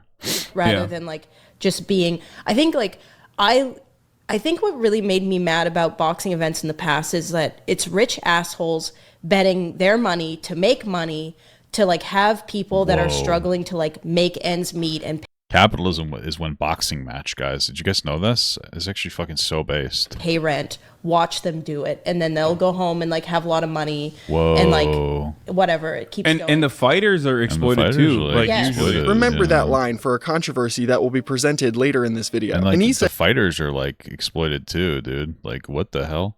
Wait, how do I get on this? How do I get on that? How do I do that? How do I get on that whole exploitation arc, dude? How do I How can I make money off of this? And Ian would sink all of their eggs into the Creator Clash basket after its initial success. This wasn't because they loved boxing or charity, but because they wanted to siphon clout and relevance off the current list of popular creators and streamers. And that's not some crazy Reddit conspiracy theory. Anisa and Ian previously went on the H3 podcast and claimed their main goal is to get people paid, and they wanted Creator Clash to be like VidCon, where influencers can come together and party for a couple days. I think we always want to have, if we keep doing this type of event, and we kind of want it to be like a Super Bowl, like every year. You want to do it again? Yeah. I see. If it works out, then we can do that, and there could always be a charity aspect to it. Charity aspect. I thought the whole thing was for charity, dude. What happened? No, but I think the main goal is just to get the people paid who are involved in making it happen, rather than like making exorbitant amounts of money. So your goal is to build an institution of sorts, this Creator Clash, where you can have people. Fun. There's a champion every year. Yeah, it's a party. Interesting. It's like a Interesting that this guy's doing free publicity for you guys by constantly letting you come on and talk about Creator Clash, and you just snaked him. way more exciting VidCon or like I want it to be like influencers can like care about this and fans can care about this and like watch it and have like a build up, like maybe parties before and like stuff like Yeah, because we've gone to like the last Jake. I'll fight in Career Clash, but my intro music has to be "We Are Charlie Kirk." That's my that's like my only like thing. You know what I mean? Like that's my only that's the only thing I need. To be able to have like "We Are Charlie Kirk" as the introduction music. Paul event, and it was crazy the amount of influencers that were there. Excited to see it. They weren't all my cup of tea. Sure. But you're just saying all your fighters weren't your cup of tea. Wow, what a nice thing to say about the people who decide to fight in your event. That's so cool. It was exciting. Everyone wanted to be there. It was fun, and I think if we can harness some of that, but have it be even more exciting because all of our fighters are mystery fights. You don't know how it's going to go. And then you have this, charity element. It's just like a win all around. This line of thinking would ultimately cause the downfall of their event. Anisa... I don't think that really is it at all. I think that they just planned the event like shit. I think that that's really what it is. I don't think that caused their downfall at all. Like, they were just, like, bad at it. And they were, like, assholes about everything. So... would continue to stream sporadically in between Creator Clash 1 and Creator Clash 2. It's around this time she would begin to start trying to assimilate into Twitch's left-wing political community. She started a podcast in 2023 with Caseytron and Denims, who would both identify as left-wing streamers. Denims arguably being one of the largest on Twitch. This podcast was called The Take, and it was honestly one of the most uninteresting things I've had to force myself to watch. In the first episode, the group explained that the podcast was created because they felt like there was a lack of female voices giving their opinions on what happens on Twitch. Within the first 5 minutes, these girls divulged that they have a private group chat together where Anisa sends paragraphs of text about her personal dramas. All right. Like in our group chat, I'll be like, this shit's fucking annoying me. And I don't know, it's just been like a nice release to not just feel like I'm fucking crazy all the time. Yeah. That's nice. How come they didn't like keep a podcast going together? I don't understand. Fight Boogie. I don't think that's a good idea. I would probably unintentionally hurt him very badly. Like, I'm a very large, stronger person than him. I'm like 6'4". Like, okay. Yeah, I'm glad that we all agreed that that's how we were going to use it, because I was like, okay, is this going to be like a work group chat? And then like you guys were both like, no, this isn't. I'm like, yes, okay, good. Good. I can send my my memes with the N-word in it. Yes, of course. I'm so ready to unload. I feel bad because I send you guys like books on there. I'm just like fucking typing for like 10 minutes. I'll like send like a fucking thesis. But it's also I gotta get on one of these. I gotta do one of these podcasts. I don't have any friends though. I don't really have any creator friends that are like, I guess I don't really talk to a lot of people actually. So it's in general, I just don't really talk to a whole lot of people. I'm just thinking about it now.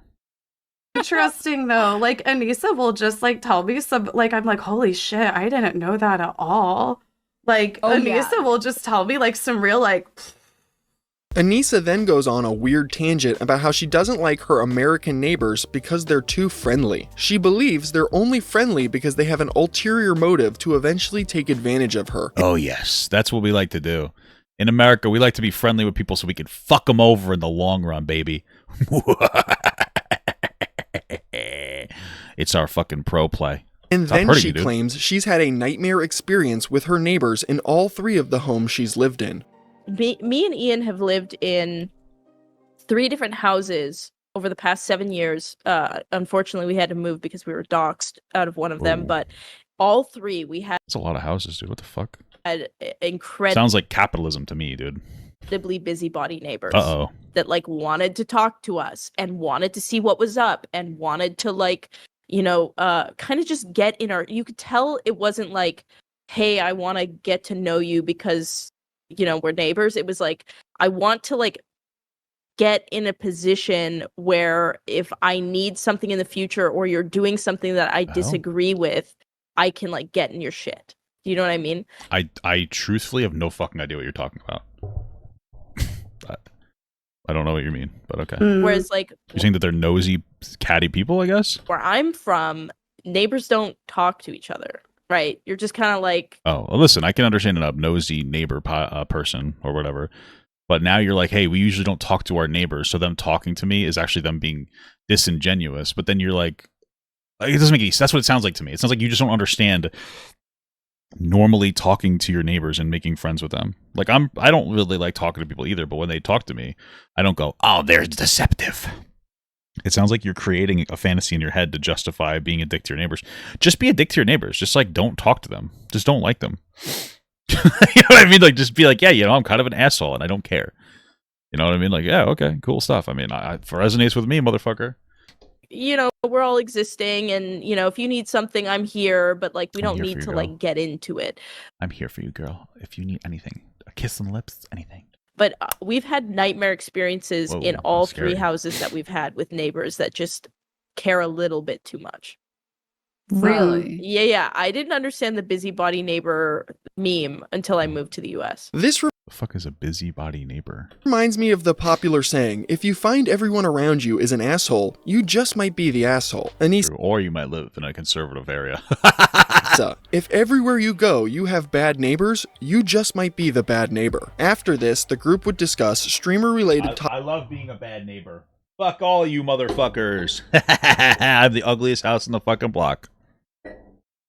We have the ugliest house in the block, dude. I'm like, fuck you, dude. Topics like Aiden Ross saying, bringing down their property values. I'm trying to make it so that other people can afford to move here. Too white over here. I just spilled water all over my face. Incredible. Inflammatory things because it's an easy way to grow an audience. This is ironic coming from... This is so true, though. Aiden Ross is like actual scum of the earth, though. I know that he like looks very beta, but Aiden Ross is a scumbag. He owns, first of all, he owns like, what, 30% of Kick? Which is what didn't they do? They did like a murder festival on that one fucking guy. Like the worst streamers are on there.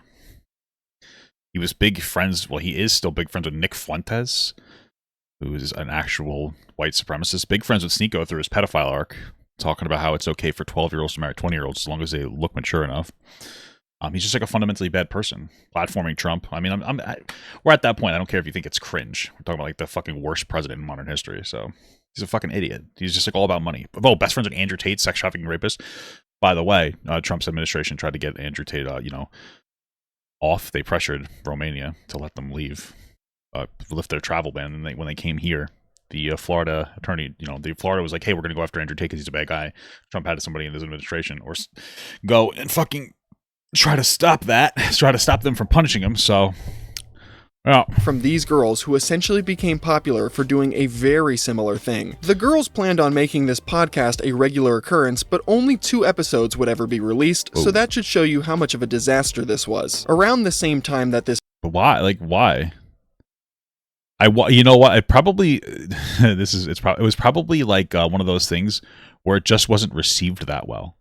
It probably didn't get like a whole lot of views, and they're probably really lazy and entitled. Honestly, they're probably like lazy and entitled, and they have like an expectation of getting a ton of views.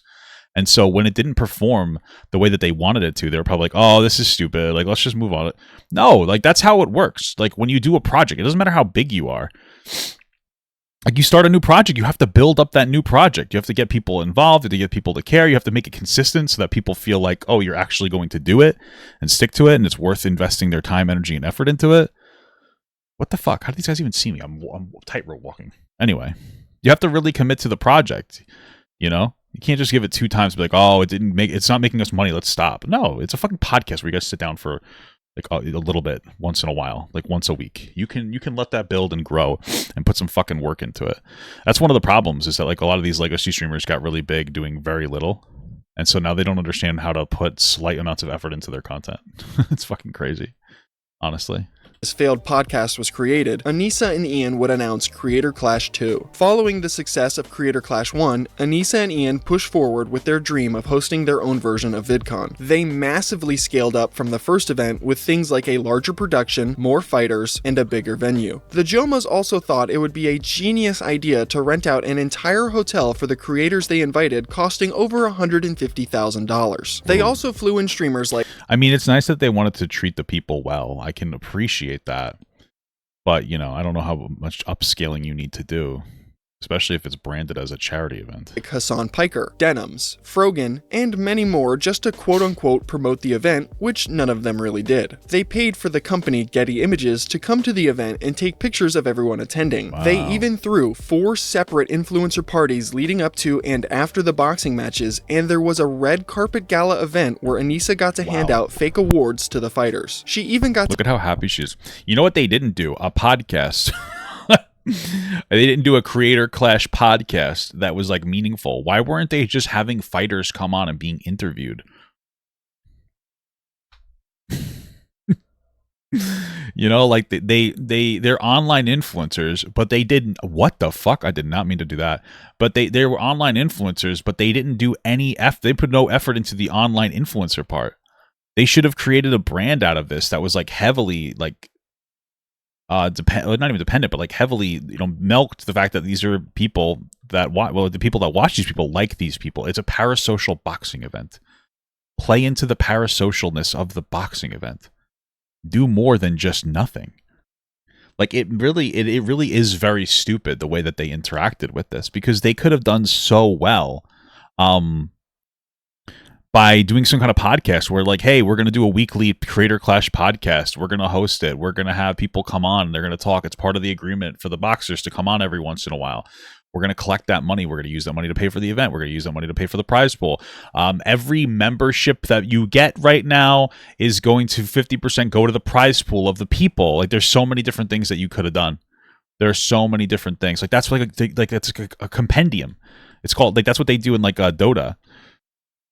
They have a fucking compendium, and 50% of the money goes to the people. It's like it goes to like the people, 50%. That's why Dota, like Dota, competitive Dota players make so much money, because they have a fucking compendium. It makes a lot of sense, but they don't do stuff like that. They don't think of these things. They don't think of anything. They didn't care. They didn't want to do anything that would actually be like, they didn't want to do anything that wouldn't be fun to them. They had this idea, oh, I want to be like Twitch. I want to be like my own TwitchCon. What if you put real effort into your fucking content and you guys actually advertise yourself in one of the best ways, which is advertising while making money? Like that's what having a podcast would be like for that. Do I play Dota? I used to play Dota, but way back in the day before like there was an established meta like that long ago. To humiliate her husband on a live broadcast. He was in the shower, like coughing in the morning, and I filmed it because I thought we were going to do a documentary. So I like filmed him coughing in the shower all night. He was coughing. I was like, oh my. Like you realize that these are like high school interpretations of how you should do this stuff. Does that make sense? What if we had something that competed with TwitchCon? And what if we did this? But they don't do any of the actual stuff that needs to get done. Okay, they don't do like any of the shit that actually needs to get done. Like you notice that, right? Oh my god, this is gonna be so bad. He also had fractured shins, but like you can fight on fractured shins, but you can fight when your shins are fractured. That seems dangerous. couldn't be as bouncy. But we found that out. People are going to be saying excuses I know. for the fight from a year ago. From a year ago. Let me just add, he still would have lost to Dr. Mike even if he could breathe and didn't have fractured shins. Wow, you could talk about these things in like a productive way, and that's one of the problems, and that's what happens when you're like a kid, right? But you could talk about this in a productive way. Yeah, you know, after last year's fight, like, you know, just training, we had all this, and this, and this. It was pretty crazy. It was a lot more than we expected. Does that sound like you're going after Dr. Mike? No, it doesn't. But the way they talk about it is in a way where it's like excuse central. But they had to make sure that they said it wasn't an excuse, because earlier they were linking up 17,000 different reasons why iDubbbz actually would have won, and it was unfair, and then this and that. Like, you know, they had to make like a whole entire fucking go on and on and on because they had like a bruised ego from it. That's valid. Because of all of this, Creator Clash 2 failed to generate a single penny for charity. The event. Well, I think pretty sure a lot of Creator Clash 2 had to do with Sam Hyde and that whole debacle. And I think it's fine to not want to associate with Sam Hyde because he's not exactly good for advertisers and you're not going to get anything out of it. But I mean, you're going to have to take the blow from that. actually ended up losing over $250,000, which directly came out of Anisa and Ian's pockets. Their ridiculous overspending on unnecessary things was the downfall of this event. Absolutely, and the zero advertising done was also a downfall too. The charity for children's cancer research didn't receive $1, but at least Anisa got to rub shoulders with influencers while a comedian who was paid $20,000 told his bad jokes at her after party. There was also a massive Who was at the after party, dude? drama between Anisa and one of the fighters before the event happened. This caused Creator Clash to receive a massive wave of negative publicity that contributed to its failure. One of the original fighters on the Creator Clash 2 card was Froggy Fresh. Froggy is a legacy YouTuber that is beloved by many and was easily one of the most anticipated. He does like silly songs on TikTok. They're pretty good. It's crazy. Fights on the lineup. He was also one of the biggest promoters of Creator Clash, going on different podcasts to promote the event and build hype around his fight. Unfortunately, one of the ways Froggy tried to promote his fight would end up costing him his spot on the card just 3 weeks before the event was scheduled. Froggy would go on Twitter and jokingly claim that if he lost his fight to Chris Raygun, he would be so ashamed of himself that he would subscribe to Anisa's OnlyFans. Yeah, well, you know what you're doing with that kind of a remark. It's much more complicated than that. I think everything started when Anisa's mom was like basically snarking him, just to be clear. I think that that's important to bring up because I don't know that he necessarily started it. Or I don't know if it started with like the iDubbbz shit, or the Sam Hyde stuff. But you know, obviously you shouldn't be saying stuff like that. There seems to be substantial evidence that Chris Raygun is now on Adderall. Well, young man, amphetamines couldn't save Hitler, and they can't save you either. On April 15th, if I don't hurt you beyond what anybody could have imagined, I will be so disappointed in myself that I will subscribe to Anisa's OnlyFans. This greatly upset Anisa, and just 2 days after Froggy would post this, the Creator Clash Twitter would announce that he has been removed from the card. This announcement... She snarked him after the joke. Well, I mean, the joke was already inappropriate in and of itself. I don't remember exactly how it started, but... didn't give any explanation on why Froggy was removed, and they even disabled the comments on the post in an attempt to mitigate the onslaught of criticism they know they were going to receive. This removal would cause a massive uproar amongst the fans who were all anticipating seeing Froggy fight. Even larger creators like Moist Critical, Some Ordinary Gamers, and Gideon voiced their disappointment with this decision. They even offered hundreds of thousands of dollars worth of charity donations if Froggy got put back on the card. All of this fell on deaf ears though, as the Jomha's unexplained decision to remove Froggy was final. Anisa and Ian would come out over a year later on their podcast and claim that Froggy wasn't removed for this OnlyFans joke, but well, it's fine if he was. You should just own it. Be like, hey, he was being disrespectful. We didn't like that. But again, I think that something started with. I'm pretty sure something started with. This whole situation is so fucking complex because I think it might have started with. Didn't Anisa's mom say something like to Froggy Fresh? I don't remember the specifics. Because he was bad-mouthing the event and OnlyFans creators. This wasn't even remotely true, as Froggy wouldn't begin to trash-talk Anisa and Ian or Creator Clash until after he was removed and was rightfully frustrated. Another reason people speculate... Well, I think he was trash-talking it before then because he was told that he wasn't supposed to... He shouldn't be associating with Sam Hyde. So I think that... I don't know that this is necessarily the most accurate representation of how that entire event went. Between him and Froggy Fresh, you know, not that I know all the specifics. There's so much to go through, but you know, some of his stuff's like a little out of order. Froggy was removed. She did it after he made the joke. If the origins was him making a joke, I mean, that's not exactly appropriate. From the card was because he received his boxing training from the controversial creator Sam Hyde. Sam is someone iDubbbz tried to make a documentary on back in and he got fucking owned and ended up like revitalizing Ian's career. I mean, iDubbbz Sam Hyde's career, so 2021. This documentary would blow up in Ian's face tremendously, as Sam rightfully suspected it to be a gotcha-style hit piece and effectively trolled Ian throughout the whole filming process. Ever since this happened, iDubbbz has hated Sam. Again, I cover this entire feud between these two in much greater detail inside my iDubbbz documentary that will be re-releasing soon. For the sake of brevity, just know that because of this situation, Anisa hates Sam, and the feeling is probably mutual in return. She would go on her streams and compare Sam to the scorpion from the old fable, The Scorpion and the Frog. Ian, we talked about like the possibility of like maybe one day going back and trying to film like something again like trying to like maybe now Sam would be more open to it. But to be honest, I have a very strong feeling in my head. It's like that. My dad always used to talk about the scorpion and the frog. Yes. Okay. I don't know if you guys like have ever heard that story, the scorpion and the frog, where the frog, he's like, he knows not to trust the scorpion. Scorpion, like, wants to kill the frog, wants to kill and eat the frog. But there's one day the scorpion is stranded on an island, and he needs to get off the island because obviously he's fucked, he can't swim. So he asks the frog to help him, and the frog, thinking like, okay, like, you know, you need help. If we get into the water, you know, you sting me, we both die. I can help you. I know that you're not going to like hurt me on the way back. And then he actually hurts him. Wow, so sad. The scorpion ends up stinging him, and they both drown. And he's like, "Why'd you do that?" And the scorpion's like, "I'm a scorpion. It's in my nature." And my dad's always like, "See, some people, it's just in their nature to do things like this, and it's."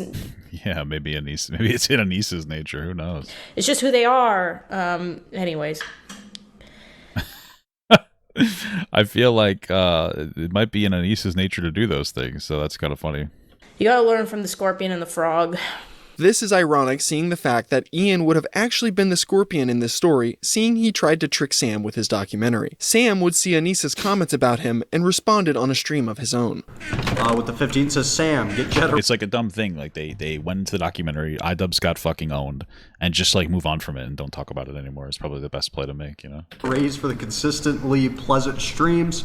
Also, in Anisa's own words, Sam, you are a scorpion and Ian is a frog. Some kind of Muslim story fable, I don't know. Yeah, I don't think so, man. I think it's the opposite, my fellow. He's the scorpion? He's a fucking snake. Oh, there we go. And what are you? What do you think about that? I think he's a fucking snake. There's a certain, I think he might be too foolish to be evil. He's got an ego. Yeah. And he thinks he's a fucking like mastermind. What the fuck? Are you kidding me?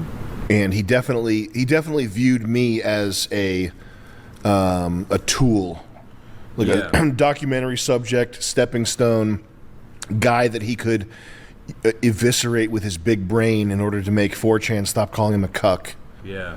Etc. I mean, that might be the truth, yeah. That was the plan. That was his plan. It seemed like he was trying to do something like that. It is true. So fuck that guy. And I'm not a scorpion either. If he, even Hassan Piker or iDubbbz, like the people I call out as a joke, like I'm willing to like horse trade with people. Yeah. If Ian ever hit me up and was like, "Hey man, can you leave me alone?" I'd stop talking about him. Whatever. I don't care that much. I don't know if that's the truth. I mean, he might be being honest and genuine here, but Sam Hyde is quite a troll, so I'm not even sure if this is. It's hard to tell if this actually would be like what would happen out of that, you know. But yeah, Scorpion, because I flipped it on him when he came out here to make me look like an ass. I don't think so, Anissa, bitch, ho. Whoa! Try again, sweetie. Anisa or Anissa? It doesn't matter. Even your own family hates you, bitch. Damn, Anissa's family hits me up. Her family, I've been hit up by her family members talking shit about her. Yeah. Yeah. Jesus, man. Even your own family hates you, bitch. What does that say about you and how fucked up you are? They said that you used your Alzheimer's father as a dramatic prop. That's what Creator Clash 1 was for? It was for Alzheimer's or something like that? I'm skeptical if the family actually reached out. Yeah. And Anissa was up there like, I'm just so happy we could raise all this money for Alzheimer's. One of your own fucking family members hit me up and said you don't care that much about your father, and that your father, you have like a strained relationship or something, and that you don't care about Alzheimer's. So fuck you, bitch, hoe, slut. Oh my goodness. So intense. What the fuck? The massive failure that was Creator Clash 2, iDubbbz would do a 24-hour live stream for charity to try and make up for not donating a dime through his event. On this stream, Anisa took the opportunity to humiliate Ian by letting his audience know that he has IBS and constantly shits himself. I just want to ask him if you've always been shitting your pants. I do be shitting. I do be shitting. You know what I mean? I do be shitting, dude. No. Because since I've known you, you've always had like IBS. You've always been shitting yourself. Yeah, well. A few months after what a lovely partner. the stream, Anisa and Ian would create a podcast called She Ruined My Career. The name is supposed to be satirical, but it's unironically true. Ian has pretty much become an internet laughingstock ever since the announcement of Anisa's OnlyFans years prior. The Jomhas use their new podcast mostly as an emotional dumping ground where they vent to each other like they're in therapy. Whoa, that's not what you're supposed to use podcasts for. What the hell? They even brought on a psychologist one episode to talk to him about Guys, podcasts are not an emotional dumping ground. Please stop. Their feelings and the hate they receive online, which is just so pathetic. I can't imagine what the two of you went through, and Yeah. I feel really bad for what you are going to continually. So how do you read every comment? That was my original question. Yes, I believe that they read every comment. I think that's one of their biggest problems is they do not stop reading comments. And it fucking drives them nuts. You really just got to get to a point where you don't read people's comments.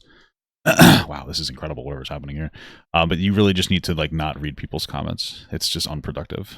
So the thing is, and what makes me kind of sad about all of this is like, I wanted to get him to share more. Like as our relationship went on, I share a lot. He's wanted me to share less. I've wanted him to share more. Look at the way he's looking at her. Such an awkward picture. Have you always pooped your pants? More. We've started to meet in the middle. But as he shared more, he gets punished online for it. Do you read all the comments though? Yeah, because I think you got. Like, I genuinely, I think part of it's like, yes, or like some people are just gonna tease them and whatnot. Just because, I guess, because they don't like her or whatever. But I feel like a lot of it is just because you guys aren't very genuine. Even if you think you are, they're not very genuine. Like they try to be. I'll give them that. But they're not very genuine, so it's just like, oh, like this is, you know what I mean? Like it just comes off as strange. He does and is fine. I won't Not say fine. fine, but way better than me. Yeah. I'm the problem. I think I mean, I would describe it kind of, she's described it a little bit like body dysmorphia, where it's like if you're looking yourself in the mirror for a little too long, you can get a little bit really down on yourself. You know, you read one negative comment, you're like, all right, let's find another one. Yeah. And you keep going. Yeah. It's weird. Yeah, but you guys have been online for so long. Like this is like reading. What the fuck? How the fuck even hit me? Okay, what a game! What a game. This is very much like a This is very much like a new creator problem. Is people is like reading comments obsessively. Okay.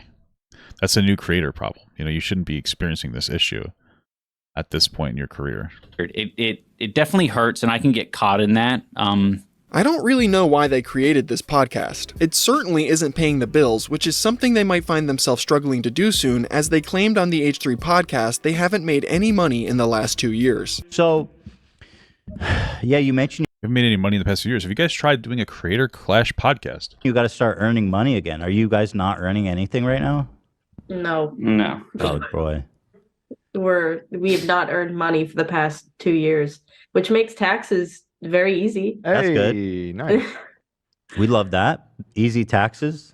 I like like how entitled. You haven't made any money in 2 years. Hey guys, our Creator Clash thing is failing. Like, what should we do to make ourselves more successful and financially profitable? Oh, what if we just didn't do anything? Oh, okay. Like, this was supposed to be your passion project. Why wouldn't you put more effort into your passion project? It makes no fucking sense. looking at the bright side of things. By 2024, Anisa was desperate enough to try and start streaming again. This wouldn't last very long, with her only doing a handful of live streams before disappearing from Twitch once again. One of the last streams she did showcased an explosive meltdown triggered by the YouTuber Bowblacks.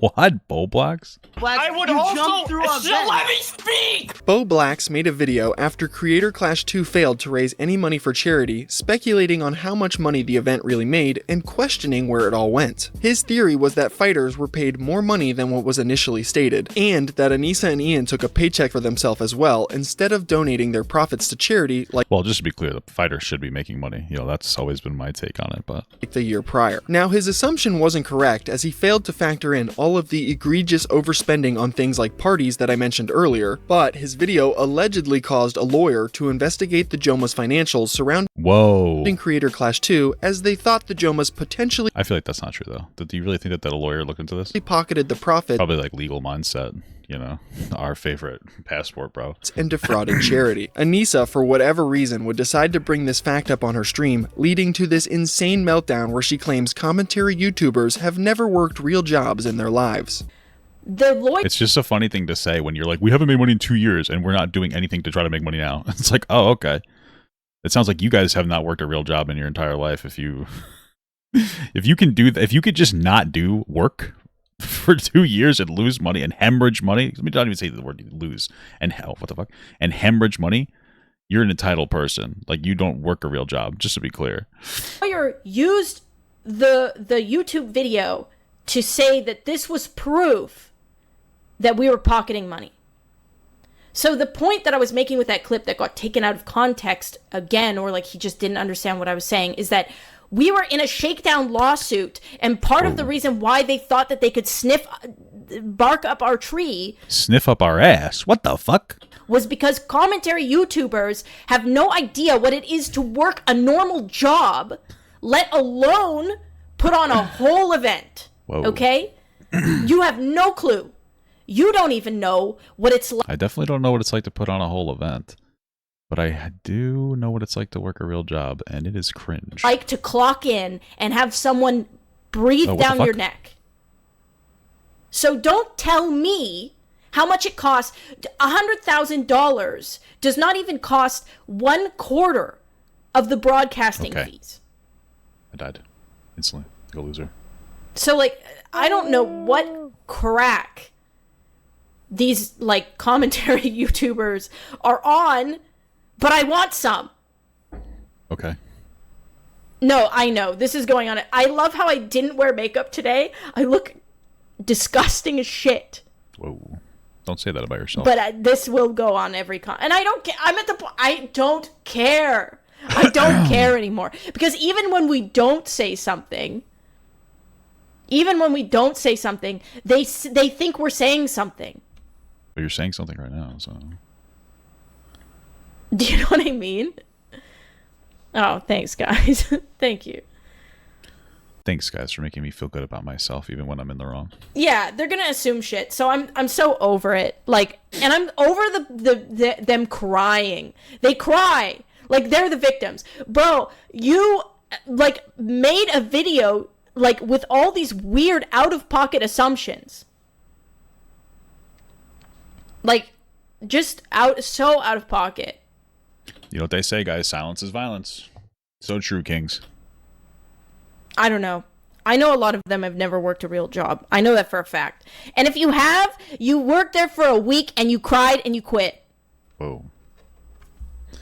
The OnlyFans model talking about people not knowing how to work real jobs is amazing cope. Anisa would continue this spurg out by claiming she has confronted commentary YouTubers in the past and made them cry. But you fuckers that are looking at this right now, I know that you would fucking cry if I said something to you in real life. I'm so sad. I know you would cry. How do I know? Because I've done it to one of you fuckers in real life, and you have cried. Who? You cried and apologized to me, and you even said that I made you feel like a bitch. That's not a good And I'm word. glad- That's a bad word. You shouldn't use bad words. Glad that I did, to be honest. What the fuck? So more people should do that to you.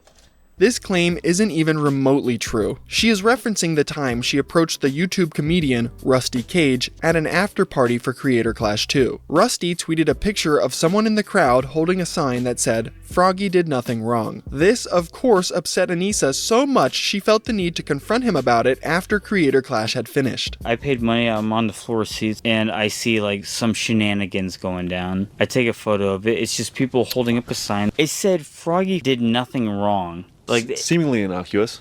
Yeah, right. I go to this like after event. I mean, it might be annoying. It might be something that annoys them to see. That's fine. Doesn't mean that it's like fucking that obnoxious, you know? And Anisa comes up to me. She comes up and says, "That tweet was really not cool," and I just apologize. I felt kind of like a bitch. I was like, why the fuck did I apologize? What am I apologizing for? I don't even know this person. That's really not cool. Honestly, Anisa, it was very cool. Anisa's unhinged rant wasn't over yet. She would go on to talk about how iDubbbz needs to keep her on a leash because she can't control herself online. Ian keeps me. Gotta keep me on a leash. This is the truth, okay? This is demon mode, just so you guys know. Ian keeps me on a leash, okay? And I'm okay with that because I need to be on a leash. Ooh. I need to. Guys, don't unleash me. Don't unleash me, dude. That's the joke. Okay, come on, go up the thing. Be on a leash, a tight leash, to be honest, because I thought it was the other way around. unhinged. I will just say shit. These clips would go viral amongst the Dude, I'm feeling the demon mode coming through me right now. commentary community. On one of Anisa's follow-up streams, she would attempt to retcon this meltdown by claiming she did it on purpose to get clipped and talked about. Guys, I acted stupid? No, I was just trolling. And by the way, you're stupid for thinking that me acting stupid was actually me being stupid, because I, of course, would never do that. And you should know that, because I've never embarrassed myself. Checkmate, liberal. Anisa's pseudo-intellectualism strikes again. You know, it's interesting because when I did the rant that like got clipped and shared by like a bunch of people, I did that intentionally. Whoa. To be like ranty and interesting, and that was interesting to you? I mean, listen, if the only thing that makes you interesting is when you're like having a meltdown, I feel like that's kind of rough for you, girly pop. eye-catching and like wow. Like, guys, I was just doing it, but I'm actually amazing. I did it with the intention of like getting it shared. And it's interesting how like how predictable that is. So predictable, I guess. And it's cool. It makes you feel like, okay, like this is more predictable than like you would imagine that. I'm not understanding. What's the predictable part? You acting foolish and people going, wow, this person's acting foolish. That's yeah, good prediction. Sometimes when I pee, I don't have to pee anymore. Do you guys know that? Isn't that fucking incredible? What a prediction. I accurately predicted that, by the way. It is? This is obviously not true. Anisa having a conniption over Bo Blacks's video wasn't some 200 IQ move to gain attention online. She just has poor impulse control and can't help herself from crashing out over the hate she receives. Anisa and Ian would begin to discuss Creator Clash 3 from time to time on their podcast. That's right, after Creator Clash 2 failed miserably to raise any money for charity and cost the Jomhas over $250,000, these two geniuses thought it would be a great idea to do it again with nearly an identical formula. There wouldn't be an official announcement about this until the following year though. Anisa would spend the rest of 2024 ranting about ridiculous things on her podcast with Ian that struggles to break 5,000 views on most episodes. And this well, maybe they should have kept it going. Would continue on into 2025. It wouldn't be until the end of January where Anisa and Ian would both post announcements on their Instagram stories promoting Creator Clash 1. I mean, I feel like there's a lot of reasons why their podcast didn't do well. One of them is probably because it's uninteresting, but I feel like there's a couple of reasons. And one of the reasons is because I don't think that Anisa wants to do any meaningful work. Right? Because like iDubbbz is now streaming. It's like that's not doing as well as their podcast, or maybe equally as well. And she'll walk in there for a couple minutes every so often. And it's just like, oh, okay. Like, to me, it just seems like she was never really that interested. That's why none of her podcasts have ever done well. And she wants instant, easy success. Like I said, there's nothing wrong with being a booby streamer.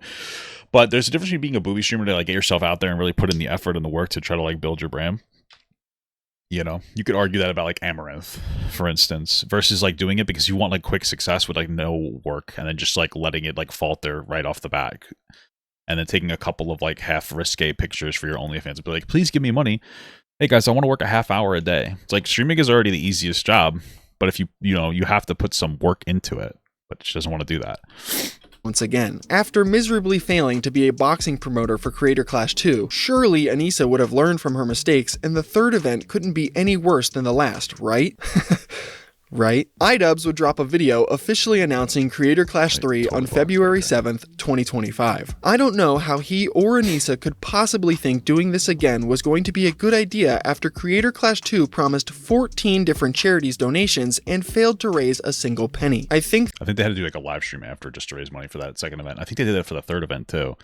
It's like, what's the point of this fucking event anymore? And then they bailed on it. The main reason the Jomhas chose to attempt this event again was because they decided to remove the charity element and made it 100% for profit. The pair will still call this a charity event though, but that isn't true at all. They will even use its false for charity aspect as a shield for criticism in the near future. Creator Clash 1 and 2 followed an identical donation model where all net profits from ticket sales and pay-per-view buys would directly be donated to charity in its entirety. Creator Clash 3 did not follow this model and dropped that previous element entirely. The ticket sales and pay-per-view buys generated from the event did not guarantee any money for charity now. This was not explicitly mentioned by Ian or Anisa, and you could really only find this information out by combing through their terms of service on the Creator Clash website. The only way Creator Clash 3 attempts to raise money for charity this time is by attaching an external link to a GoFundMe style page asking for donations for one specific charity now. It's just fucking crazy. Guys, hey guys, if I attach a charity to this, that means that I'm a charity streamer now. Guys, don't worry about it, okay? Calling Creator Clash 3 a charity event is like calling McDonald's a charity restaurant because they have a donation box at the register. They do. They have the Ronald McDonald thing, dude. You gotta understand. It's charity. For Ronald McDonald's charity. I just wanted to make that very clear because the Jomhas will go on to make fraudulent claims about this still being a charity event. In March, Anisa and Ian would begin to sour their relationship with Ian and Hila from the H3 podcast. I think he meant Ethan and Hila, but yeah, true. These four have supposedly been friends for almost a decade, with Anisa and Ian being semi-regular guests on the H3 podcast. Yeah, they're to plug Creator Clash for free.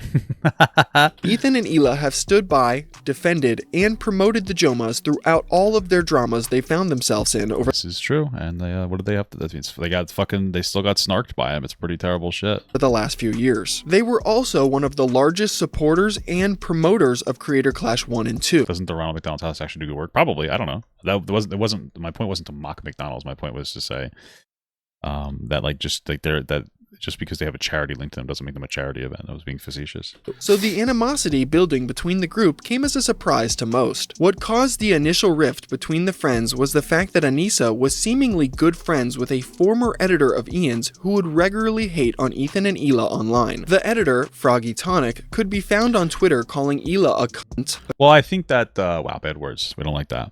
I think a big part of it was that Anisa was friends with Denims and Casey Tron. And those relationships supersede any relationship that iDubbbz has with Ethan, because they were more friends. I'd say Anisa was more of like a tag along. It's like just like Hila was to like the friendship of H3 and iDubbbz. Although Hila might have been closer. I don't know. But since Anisa tends to be the priority in the relationship, she can publicly flirt with other men. She took he took her last name. I think that publicly cheat on other men, really.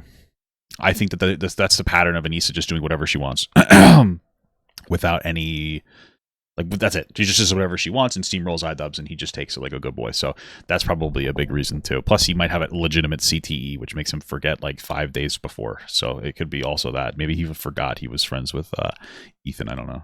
Accusing Ethan of killing his dog, and suggesting that the pair don't properly take care of their kids. The old cheddar pup. Sentiments are echoed throughout a snark community that has been built around hating Ethan Klein for the past few years. Anisa is also seemingly good friends with Denims, who uncritically reacted to false claims about Ethan's children that eventually led to unjust calls to Child Protective Services against him. Ethan would see Anisa regularly interacting with Froggy Tonic and Denims online, and eventually asked the Jomhas to publicly defend him, which they refused to do. Anisa and Ian would even go on their podcast and state they're not interested in getting involved in any of the drama surrounding Ethan.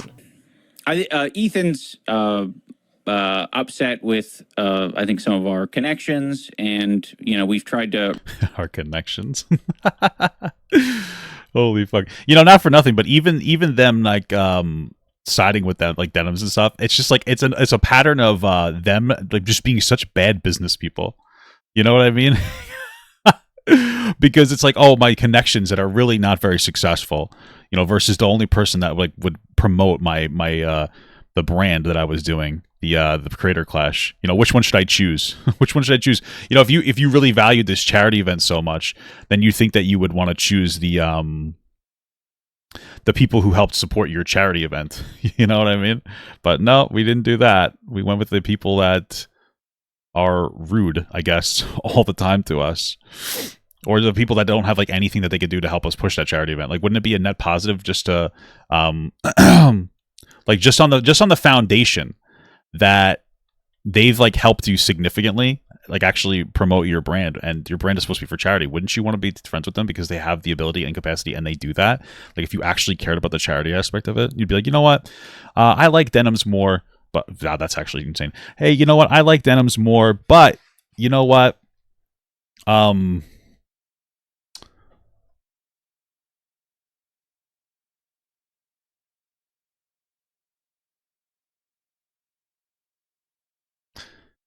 that was a soft lock. Anyway, I like denims more or whatever, but this is actually helping our brand. This is helping us push charity, and I like that. reach out to Ethan to talk privately. Basically, it just seems like we're at a bit of an impasse. So we want to stay. You're at an impasse because you're an empath. Stay out of the drama as much as possible. We don't want to pile on and add to anything. So this is our, lukewarm addressing of it. It's, Why? we're always open to talk, privately, especially. And why privately? Yeah, well, the door's always open. Yeah, the door is always open. I want to really drive it home. We don't condone harassment of We any don't kind. condone harassment of Wow, that's not vague at all. any kind.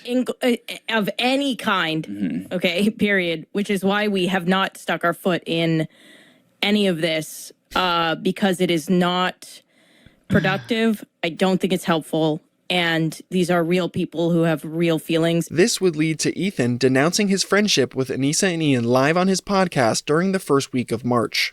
So yeah, he's accused me of leaving pills on the floor. And yeah, so I'm feeling at a point to defend myself against...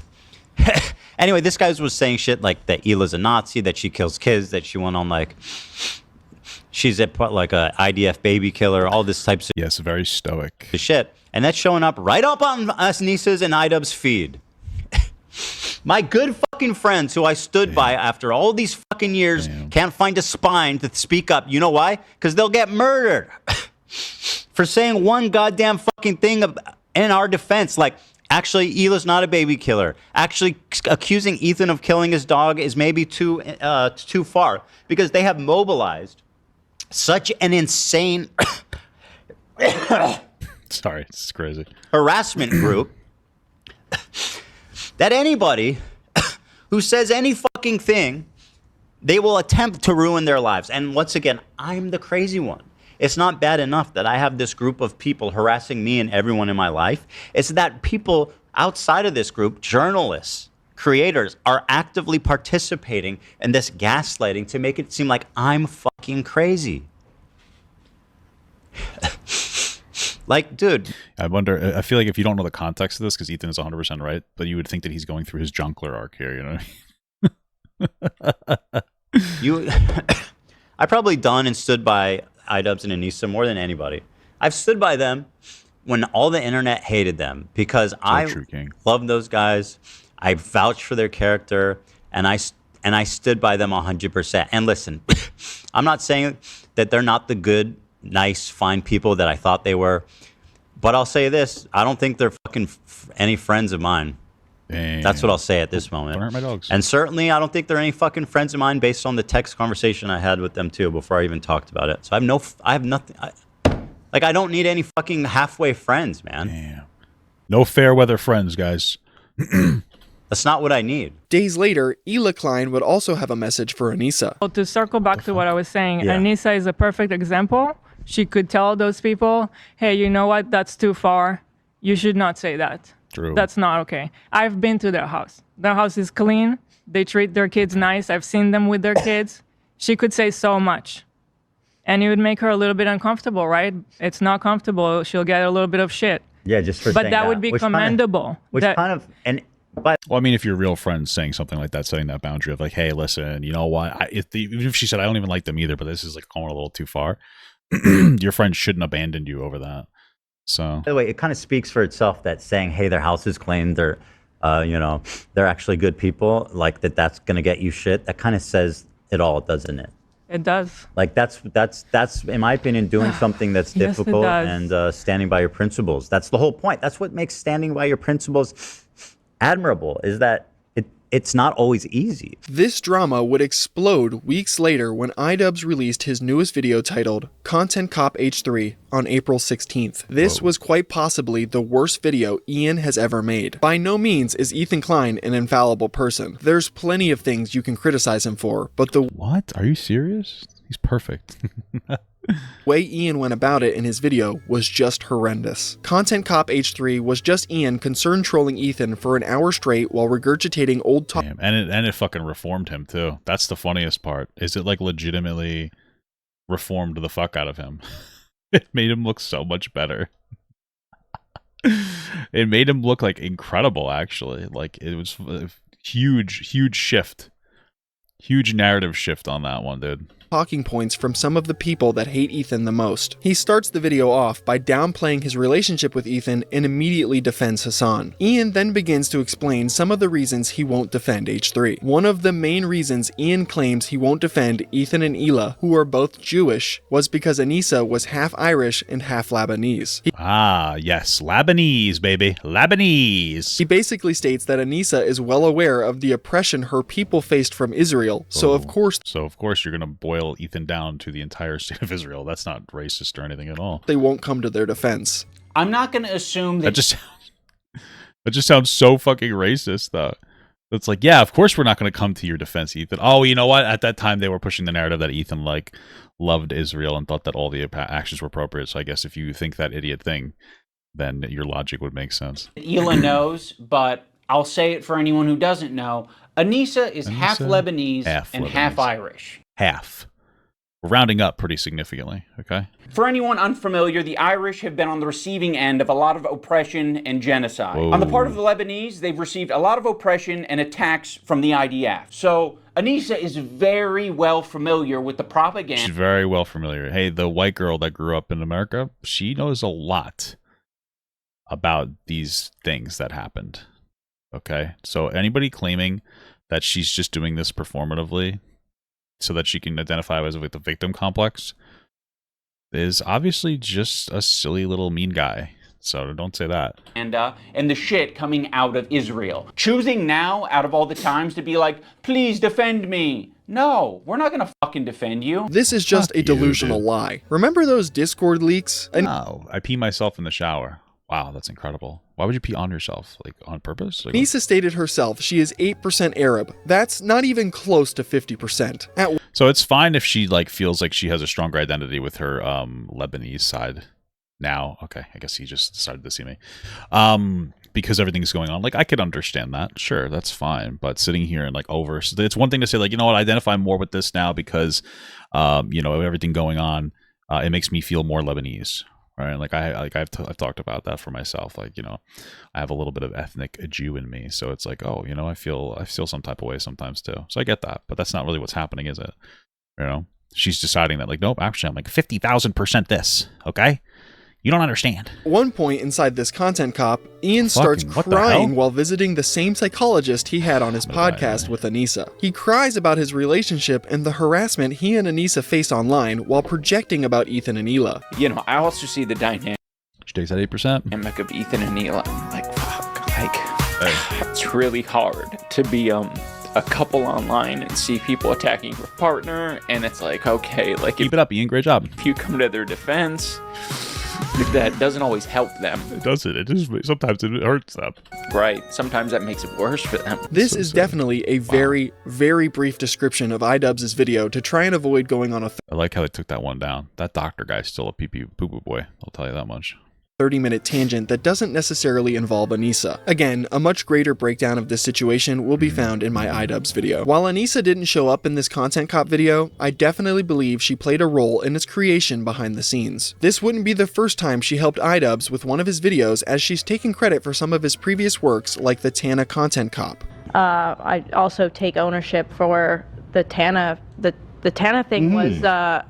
Oh, that was so long ago. Was my idea. Was my stupid idea. Yeah. I was the one he that suggested, like, we can go to the place. It's just in San Francisco. I'm like, it is just in San Francisco. Yeah, that drive and everything. And now I think back to it, I'm like, I can't believe we literally harassed an 18-year-old child at her show.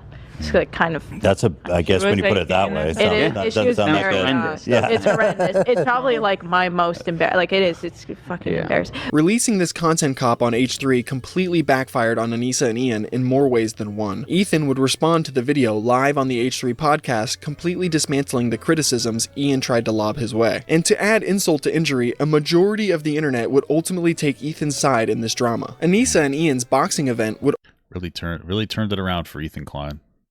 Thank you so much. Thank you so much, iDubbbz. Also begin to suffer because of this Content Cop video. A handful of fighters on the card were no longer interested in participating in Creator Clash 3 after this video was released. Starting with Harley Morenstein from Epic Mealtime, who was one of the fighters for the main event of the evening. Not only was Harley one of the most important fighters on the card, he was also one of Creator Clash's biggest promoters and defenders, so him walking away speaks volumes to Anisa and Ian's actions. The next fighter that dropped out almost immediately after the Content Cop video was Lena Ayad. She literally works for Ethan, so it's not even surprising that she chose not to fight anymore. This was a tough situation for everybody. And it wasn't something that any of us took lightly, least of all AB and Lena specifically. It is with great regret that we announced that Lena will not be participating in Creator Clash either. Yes. First off, I apologize to any of the fans who were going to see Lena. I was so ready to go, dude. I was so ready to go. It's been a lot, and Lena's just sort of been thrown in the middle. Damn.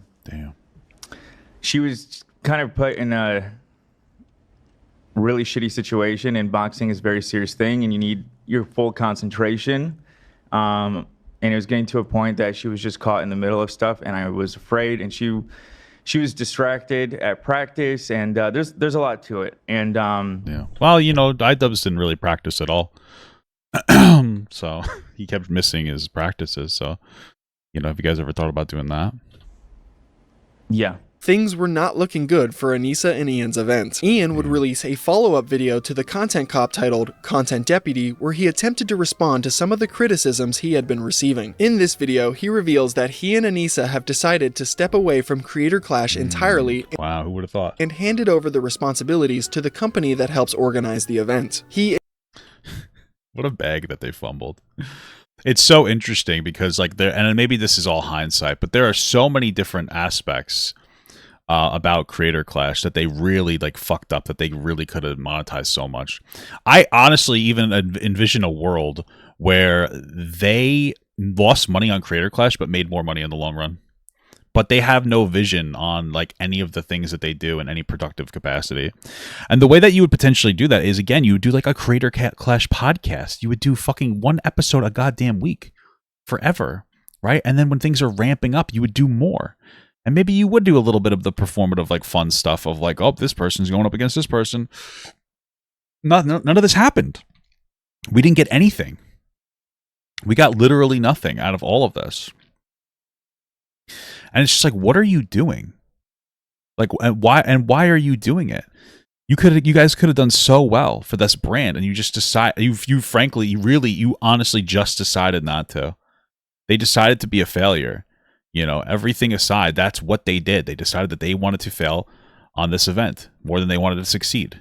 They don't care. Like, that's pretty much all it is. They didn't care enough about their brand to make it succeed, even though they had the opportunity to do so. What the fuck? Insanely blames the reason behind their decision to step away was because Ethan was, quote-unquote, attacking his charity event because of the Content Cop video. Ian would also make the insane claim that he believes the internet was going to blame H3 for ruining Creator Clash. I was hoping that if I made a video about Ethan, he would act like an adult and he would keep the attacks directed at me and Anisa. Unfortunately, I was wrong in thinking that, because Ethan, in a desperate attempt to attack and smear Anisa and I, he started attacking our charity event. He's highlighting this post that equates Creator Clash to a crypto rug pull. He's saying the event is going to be worse than TanaCon. Can't wait for them to blame us for their failed event. Don't worry, Hila, I'm not going to blame you guys for anything Creator Clash related. I know you're terrified of taking accountability for anything, so... I still don't know what that means. I still don't know what the fuck that means. I still don't understand what that fucking means, dude. I really don't. I never understood what that ever meant. Because, like, when does Hila, like, not... I don't understand what that even means. Like, that's not even a meme. That's not even, like, an active meme that people, like, say about her. So it's like, what the fuck are you talking about? That will rest solely on my shoulders. But I can't speak for the internet. The internet might actually blame you guys for it. Now, with this recent revelation that people are just going to use Creator Clash to attack Anisa and I, Anisa and I have decided to step away from Creator Clash. Respectfully step away after we've destroyed the event. Wow.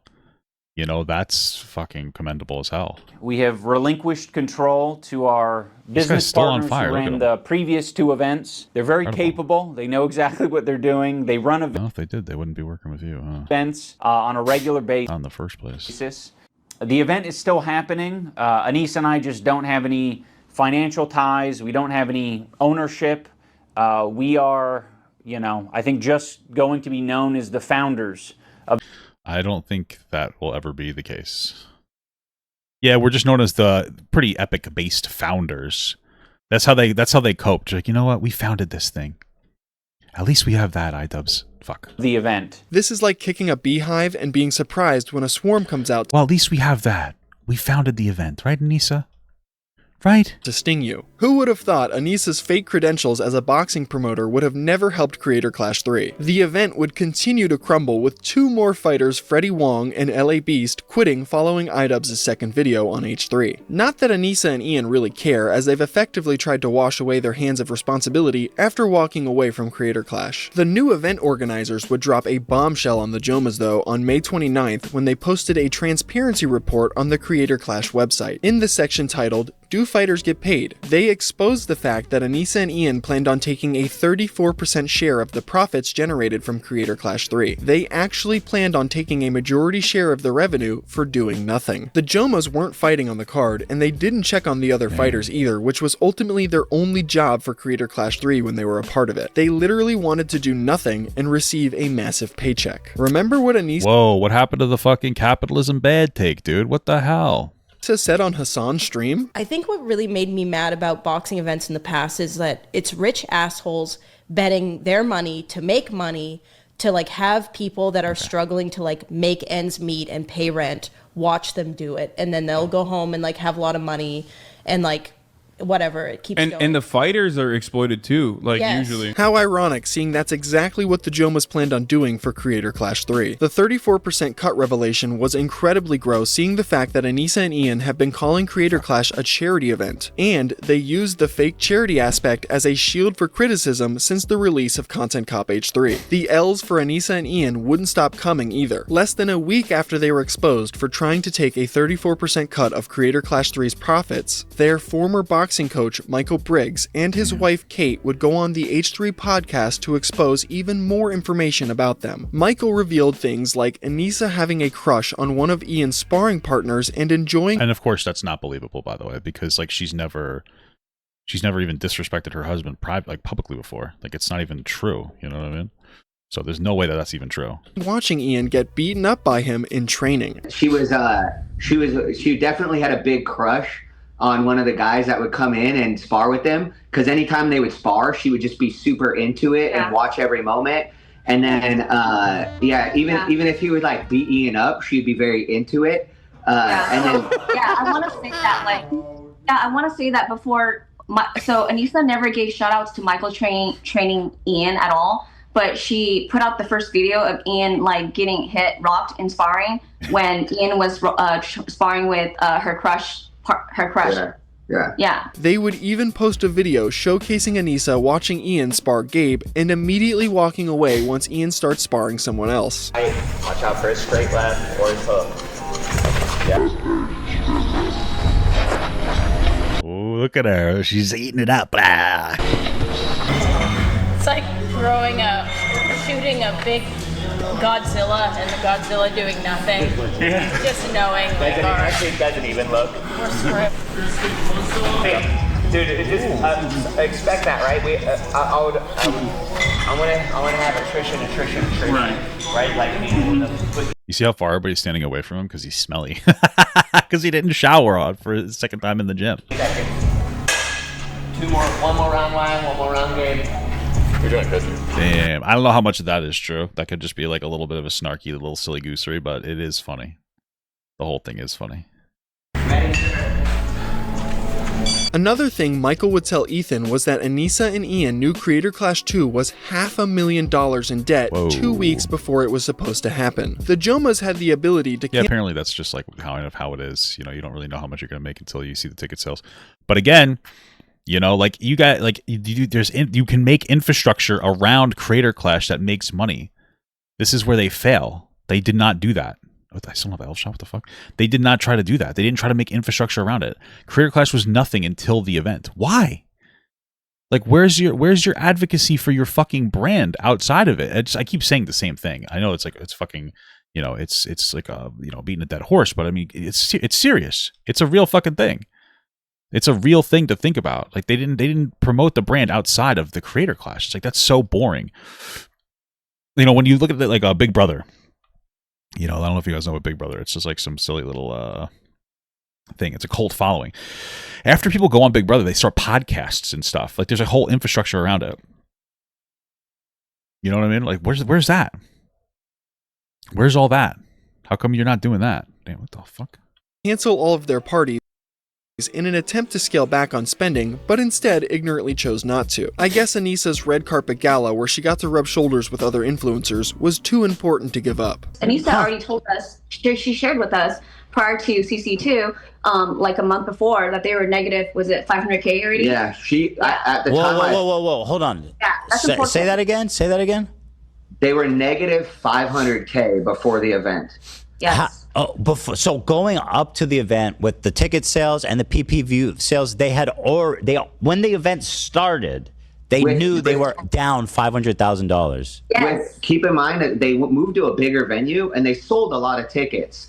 But before the event had started, they said we're fine. So the reason we found this out was because I wanted Ian to start doing 2 training sessions a day. And I said, Ian, you need to start doing 2-a-days.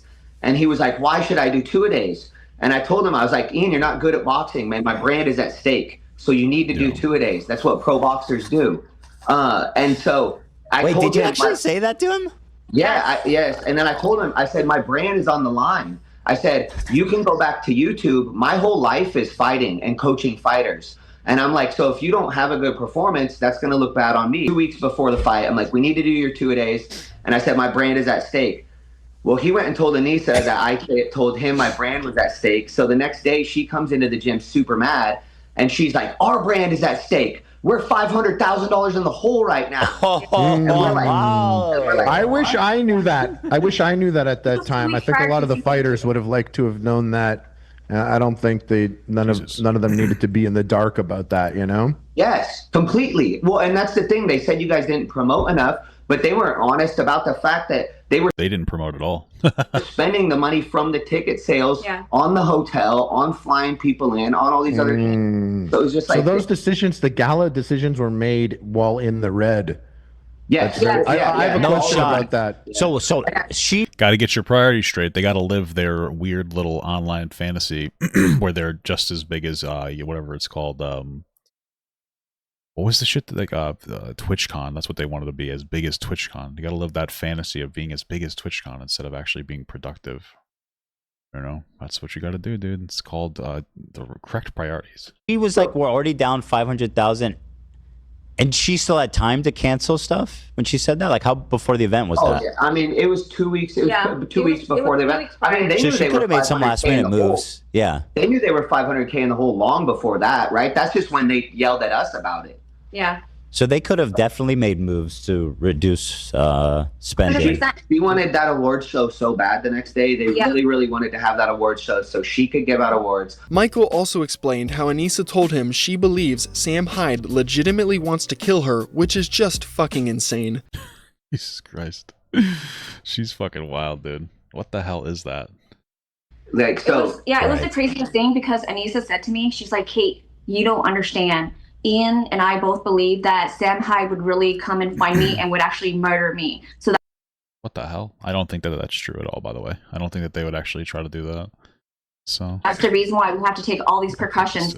And I was just like, are you sure? I was like, I think the guy's a millionaire. I was like, I don't think he's going to risk his freedom to kill you. But okay. I think he's like a big troll, so I don't know why he would kill somebody. I don't think he would do that. Okay, so Sam is definitely an unpredictable, like high level troll, but I don't. And a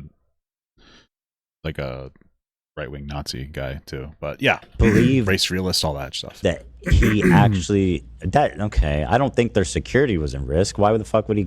Why would he kill him? This whole 3-hour interview is You ever hear Sam Hyde singing the song "Shut Up, Buzz"? filled with revelations like this about Anisa and Ian. I highly recommend you guys watch it in its entirety. Anisa would try her best to ignore her world burning down around her after the boxing coach exposed her and her husband on the H3 podcast. She would take a short vacation with Ian after this expose and even tweeted that she was going to be returning to streaming. Excited to announce that I will be going back to streaming once we are back from vacation. While she was on this vacation, Creator Clash 3 would announce its cancellation. Creator Clash 3 somehow turned out to fail even harder than Creator Clash 2, and it was all thanks to Anisa and Ian once again. Anisa would of course be found in her Discord hug box, coping over Creator Clash's failure. I just want to make it clear that we haven't had any contact or control since we publicly stepped down. Even though me and Ian were the faces of the event, many people were behind the scenes making decisions together. The event wasn't doing well way before the content cop.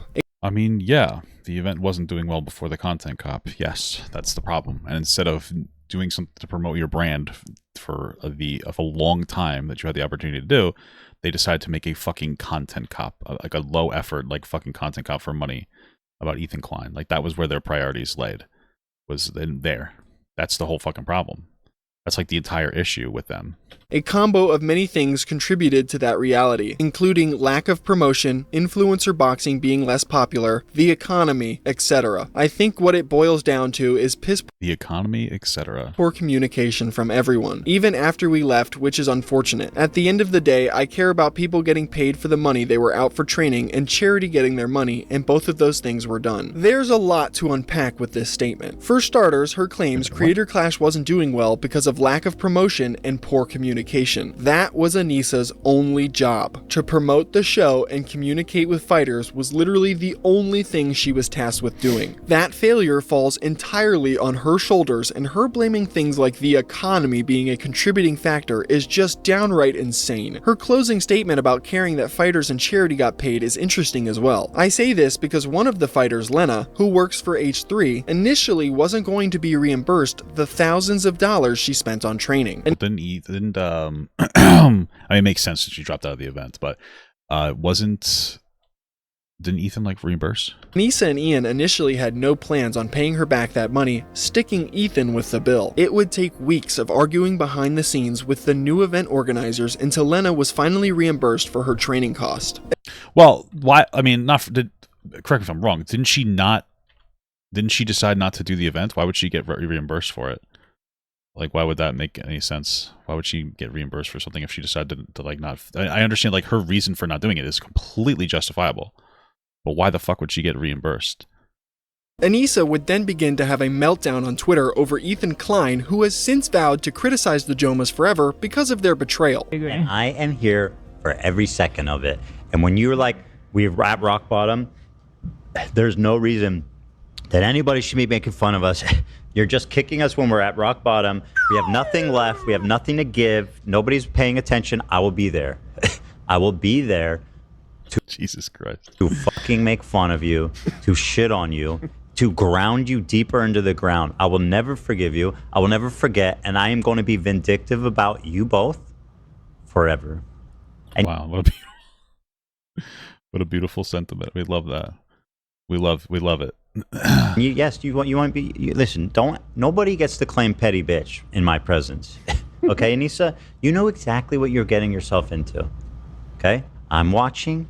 I'll be watching you every breath you take. Because of this, Anisa would begin tweeting in mass. I'm once again asking what my ultimate sin was aside from being married to the man who made the content cop on The King. Ethan doesn't know. I mean, you obviously supported the content cop, no? So I guess that would be your sin. Fucking Jesus. As well as he claims, especially not me. He's as knowledgeable about our private life as the average viewer. I have never mentioned CPS. I didn't appear in the content cop. I have only ever replied to Ethan privately with kindness despite him spam texting us deranged nonsense. His inference that I have any control over Ian's choices is from watching SlopTubers That's crazy. Parasocial ramblings. She would also stupidly tweet out an Instagram. I don't understand. That's just like so silly to me. That like it's like yeah, the even the insinuation that I could have any influence on my husband is from watching SlopTubers, and I understand what she's trying to say there, what she's trying to hide behind. She's trying to hide behind like everybody's like, oh, you know, Anisa controls her husband, blah blah blah, like in this way where he has no agency over himself, right, bro? But like outside of that narrative, you're still his husband or her wife, whatever. You're still his wife. So of course you have influence over what he does. That is how things work. When you have a partner, they have influence over everything you do. Doesn't mean that they have the end-all, be-all perspective, but they still do have an influence on your stuff. So it makes no fucking sense what you're saying right now. What? Comment Ethan once left her, showcasing how kind he treated Anisa during her struggles online. For some reason, she thought this would make Ethan look bad, but it ultimately just makes her decision not to defend him look even worse. This comment just showcases Ethan being empathetic to Anisa, and I have no idea how she thought this makes him look like the bad guy. Anisa acting like she's some innocent victim caught up in her husband's drama is honestly laughable. Since the release of the content cop, she has tweeted multiple antagonistic statements towards Ethan. While Ethan and Hassan were having a debate, Anisa tweeted out, "Drugs?" This is in reference to Ethan's tics, which are caused by his Tourette's, which Anisa absolutely knows about. Accusing Ethan of being on drugs when you know he has a diagnosed condition that makes him twitch and sniff is just incredibly shallow. Oh, the old Tourette's, baby. Anisa would even double down on this position when Ethan decided to respond to her, tweeting this, "No way he's on the full alt-right incel pipeline. Haha, he thinks I'm the evil witch. It's your manic, desperate behavior that makes me think you're on drugs. You can't even finish a sentence half the time. Your tics have nothing to do with it." Jesus Christ. Well, I guess everybody wants to be ableist when they have the opportunity to. Guys, what's worse? Saying the R slur or being ableist like this? Which one is more ableist? Post this on Twitter, pussy. Anisa also tweeted, "Ian was too nice in his content cop. Trust me, if I was pulling the strings, it would have looked a lot different. No mercy for Whoa, that's crazy. Okay. Be misogynistic losers who can't handle criticism." There are plenty of more tweets just like this, so Anisa is just feigning ignorance when she complains about why Ethan has decided to A-log her forever. Having these Twitter meltdowns is pretty much all she does at this point in the current day. If Anisa's not spurging out about the hate she receives online, then she's posting pictures of the food she's making, acting like she's some innocent trad wife. Sometime after Ian's 2 videos being posted on H3, the Jomhas would list their house in America for sale and move into Anisa's mother's basement in Canada. Wow. That's just a sign of doing really well as a content creator. Jesus. Here they would continue their paywalled podcast sitting on the floor with no That's what they should have called it. Lighting or set whatsoever. Guys, this is my favorite thing, I think. I think this is like my favorite thing. Wow, incredible. I think my favorite thing is that this is like right now the aesthetic here is like, look at us guys, like we're poor. We're doing a capitalism right now. You guys are so unrelatable. What the fuck? This is what losing everything looks like right here, folks. I also think it's... Yeah, I think so. Yeah, I do think that saying spurring out, it's like ableist or whatever. True. But I was talking about her mocking the old Tourette's being kind of fucked up. It's funny to mention that Anisa and Ian have completely abandoned the She Ruined My Career podcast ever Hey, Vampire's Kiss did really well since the release of Content Cop H3. This is probably to mitigate the amount of public backlash they've been receiving online for all of their horrible choices. And speaking of horrible choices, on August 19th, Anisa decided to announce that she was officially relaunching her OnlyFans. This was something she put a pause on doing while she took on her new job of being a boxing promoter. Put a pause on? Was she a furry? For Creator Clash. And since that pointless venture has been finished, Anisa is now desperate enough to go back to selling her nudes online as a career. She tweeted about returning to streaming months prior, but never followed through with that claim. Instead, she now chooses to barge in on iDubbbz's already unpopular streams to voice her opinions on topics nobody asked for. This is also my favorite thing about iDubbbz's stuff, is that, like, I'm still pretty sure that he does not try to plug any of his stream stuff in a productive way. Like, he does no... he doesn't post any of the segments that he does. He'll react to somebody's stuff constantly, but there's still no fucking like iDubbbz TV or whatever. You know what I'm saying? Like there's still no anything. Here, let's go. iDubbbz channel. He's on right now. My favorite. Streaming to 173 people. Like create. Oh wait, maybe this is just iDubbbz YouTube Maximum Damage. Let's see what we got here. All right, so Maximum Damage is their podcast that he's plugging that hasn't posted in 7 months. What? And then iDubbbz TV is his actual thing where he doesn't. Where are the fucking segments that you're reacting to? Like he doesn't do any of this shit. He doesn't do any of this stuff. He doesn't put any effort into what he's doing. Like the bare minimum. You're already reacting to stuff. Like why aren't you doing that? One time, she interrupted Ian's stream to tell a story about a truck driver striking a school bus, killing 16 teenagers and injuring 13 others. She then invents a story about how people felt bad for the truck driver because he was a white guy. What? I also want to bring up that there was that trucker that literally killed a hockey team, hit a bus. You know, the guy should not have, it shouldn't have happened. But everybody felt bad for the trucker back then. Like I remember he survived and a bunch of kids died. And no idea what she's talking about. I don't know if she's telling the truth or not, but who knows with her.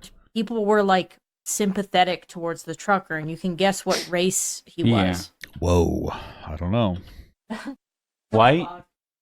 Whoa. This is... Did I get it right, Anisa? Was he white? Absolutely not true at all. The trucker was not some white guy that people felt bad for after he killed a bunch of kids like Anisa claims. The trucker was actually an immigrant from India, and everyone wanted him deported, jailed for life, or given the death penalty. Anisa couldn't be more wrong about this tragic occurrence. Can't even kill a bunch of people without people wanting to harm you, it's kind of fucked up. And her attempt to vilify white people with a false story that involves 16 teenagers dying is just downright disgusting. This stupid interjecting is something she does often on Ian's streams, like I said before. Anisa, girl, if you really want to spew out all of these terrible statements on a live broadcast, then fire up a stream of your own like you said you were going to. Honestly, at this point, you will probably pull more viewers than your husband does. In September, Anisa and Ian's boxing coach would return to the H3 podcast to refute for another fun little petty session. It was so funny. Some of the claims the Jomhas have said about them since their first appearance. The L's just keep stacking up for Anisa and Ian. One of the most insane things Michael and Kate would divulge on this podcast was the fact that Anisa told Kate she was in the infamous Mia Khalifa hijab porn video. So she's just a pathological liar, and it makes no sense why she needs to flex to me. I didn't care. She's such a pathological liar. Up until a couple months ago, she had always told us one of the reasons that she told me that people hate on Ian was because she had done a porn with Mia Khalifa in a hijab. What? Did she really say that, dude? I could see her saying that. I could see her saying that, but it's just so insane. Like, no normal person would ever say that. It's like, really? Really, dude? Like, come on. That's no fucking way. So I'm like, oh, damn. Wait, she did a porn with hold Mia on. Khalifa. What does that have to do with? But- Wait, oh, okay. Anisa said that she was in the porno with Mia Khalifa. Yes. This was the first conversation I had with Anisa when I first met her at the Where's the link, dude? gym. Michael told me, hey, Link? YouTubers coming in today with his wife, they're training, you know, come and meet them and film, right? And then I go and I meet her and I said to her, hey, you know, we don't really know much about the YouTube world, so are you also a YouTuber, or what do you do for work? And then she like literally giggled like, ah. And then she was like, well, you know, I actually had a porn video that went viral. And I was like, oh my God, Damn, did she really say this, dude? Did she really fucking say this? Also, where's the item I was supposed to just get that dropped from that boss? looked around and make sure nobody was around us, because why are you talking about this at the gym? And then she's like, yeah, I had a porn video that I did with Mia Khalifa and another Muslim girl, and the three of us had hijabs on, and it was very controversial, and I got lots of death threats. And then after that, I was like terrified for my life, and Ian needed to protect me, and so that's how I became famous, you know. So she made it seem to me that was how she was. That's what she was That's such a known for. crazy thing to lie about. Yeah. She's a liar. She lies all the time. And I think she liked us because we weren't a part of the YouTube world, and she could just probably lie to us. Don't worry, she's lied to us, even though we're all part of the YouTube world too. Continuously. And she knows we're not going to look it up. We're not going to look it up. Why would we look that up? Also, I'm not going to look up a fucking porn of my client's wife. I didn't even. I would. If that's insane. I mean, I'd be fucking curious, bro. What the fuck? Especially if you're advertising it, you know? Hey, what the fuck? This is honestly an insane statement that I kind of doubt the validity of, but it is Anisa we're talking about, and that's absolutely something she would lie about. So I'll just let you guys come to your own conclusions on whether you believe that's true or not. Kate also told H3 about a time where Anisa tried to get her to divorce her husband because she felt like he was a misogynist. And then she told me that, you know, she doesn't understand why I could be with Michael because, you know, he doesn't support women. And she was literally encouraging me to leave my husband, basically. Damn, that's not nice. Anisa is just fucking insane. What else can I say at this point? Fast forwarding to October 7th, Hassan Piker would be streaming on Twitch. His broadcast would run as it usually does until— Damn, should she really shock the dog on Shocktober 7th? He decided to shock his dog with a shock collar for stepping off its bed. Okay. No, dude, you don't understand. The dog's paw got caught in the air zone. Okay. It's the same reason as to why. Yeah, she did more advertising for the fake Mia Khalifa video than she did her own fucking podcast, Drew. America, Kaya, please just fucking go. Just no, Kaya! Why would you do that to yourself? Oh. Jesus Kaya! Christ, what are you doing? You're being such a baby. I'm not going to debate you on whether he did or didn't shock his dog. I think the video obviously shows that he did. And if you are someone who believes Hassan didn't shock his dog, then congratulations, you get to join Team Anisa. Anisa would be one of the first people publicly speaking out in defense of Hassan with her— Hassan would never do that to his dog. I wish it were me. I wish it were me. I wish it were me. Tweet that read, I'm a big— That was just, we're talking and that's what she said to me, so. big dog advocate. Love training dogs with— Big dog advocate. By the way, I don't want there to be shelters for dogs. Guys, I'm a big dog advocate. I just don't want them to be shelters for any of them, you know? Positive reinforcement, as you can tell with Merlin and Fiona on Ian's streams. I've met Kaya. I saw Kaya while Hassan was streaming. She Guys, you ever meet Cooking with Kaya? never had a shock collar on. She was good at her place command, but that's very easily accomplished with positive reinforcement. I would be very, very surprised if this was— Well, the positive reinforcement is not shocking the dog. You know what I mean? Kaya, I will not shock you if you know what I mean? Like, you just don't shock the dog sometimes. That's the positive reinforcement. actually Kaya reacting to a shock collar. I find it particularly crazy that Anisa instantly jumps to defend a guy's animal abuse that she's not even friends with. But when it came— She's, you know, she probably thinks about him. Probably created like a fake AI of Hassan flirting with her. to defending Ethan, someone her and her husband have been friends with for years, she couldn't be bothered to do so. Anisa desperately wants to be absorbed into Hassan Piker's orbit, so it's not surprising she'll bend over backwards to defend him. The most recent controversy Anisa found herself embroiled in came on Halloween. She decided to dress up as Snape and made Ian dress up as Dobby from the Harry Potter series. Dobby? What the heck? These costumes are innocuous on their own, however, as you can see, Anisa made Ian hold up a trans flag in order All right. Hey, listen, we love trans people. It's a beautiful thing. to own J.K. Rowling. This Whatever. I think that the bigger issue is that they're just cringe in general. This one seems to be fun. Although, you know, it looks a little, I guess, beta, so. decision would blow up in their faces, as they didn't think that portraying the gross basement-dwelling goblin as a trans character would come off as offensive. Oh, I don't. You know what? I don't think that that's what they were trying to do, but optically that's just within their realm of like a mistake that they would make. Like that insinuation makes them look really stupid. That's honestly a joke some hardcore right-wing comedian would try and make. The unexpected backlash Anisa I can't believe that they're still fucking far right-wingers. That's terrible. Received would cause her to delete this Instagram post almost immediately. She would then respond on her Instagram stories. The first response states, "Oh my god, y'all are the whiniest snowflake baby losers in my comments. Take a joke. Can't a husband get on his knees in a bedsheet for his wife while wearing a full face of makeup without the internet crying about it? Geez guys, can't this woman make her husband look like a cucked fucking loser in peace? Get off her back, jeez." This first response to the backlash was obviously poorly received, as she had to make a second response apologizing. "Sorry if we didn't make it clear enough. I assumed most people understood holding a trans flag doesn't make you trans. I personally think that would have been in very poor taste to do that, and I hope people I care about, including my trans identifying..." Let me just tell you something. You know, I like this game a lot, and I know I shouldn't be complaining, but like there are so many fucking bugs. I just killed a fucking obnoxiously difficult boss, like fucking thing.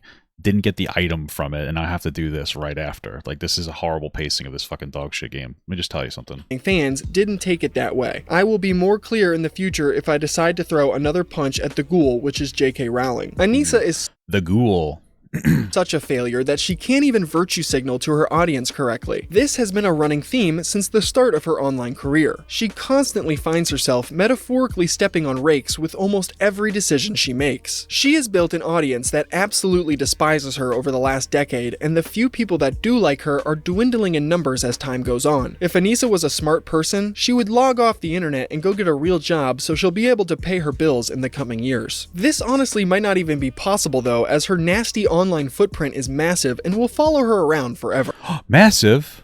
What the hell?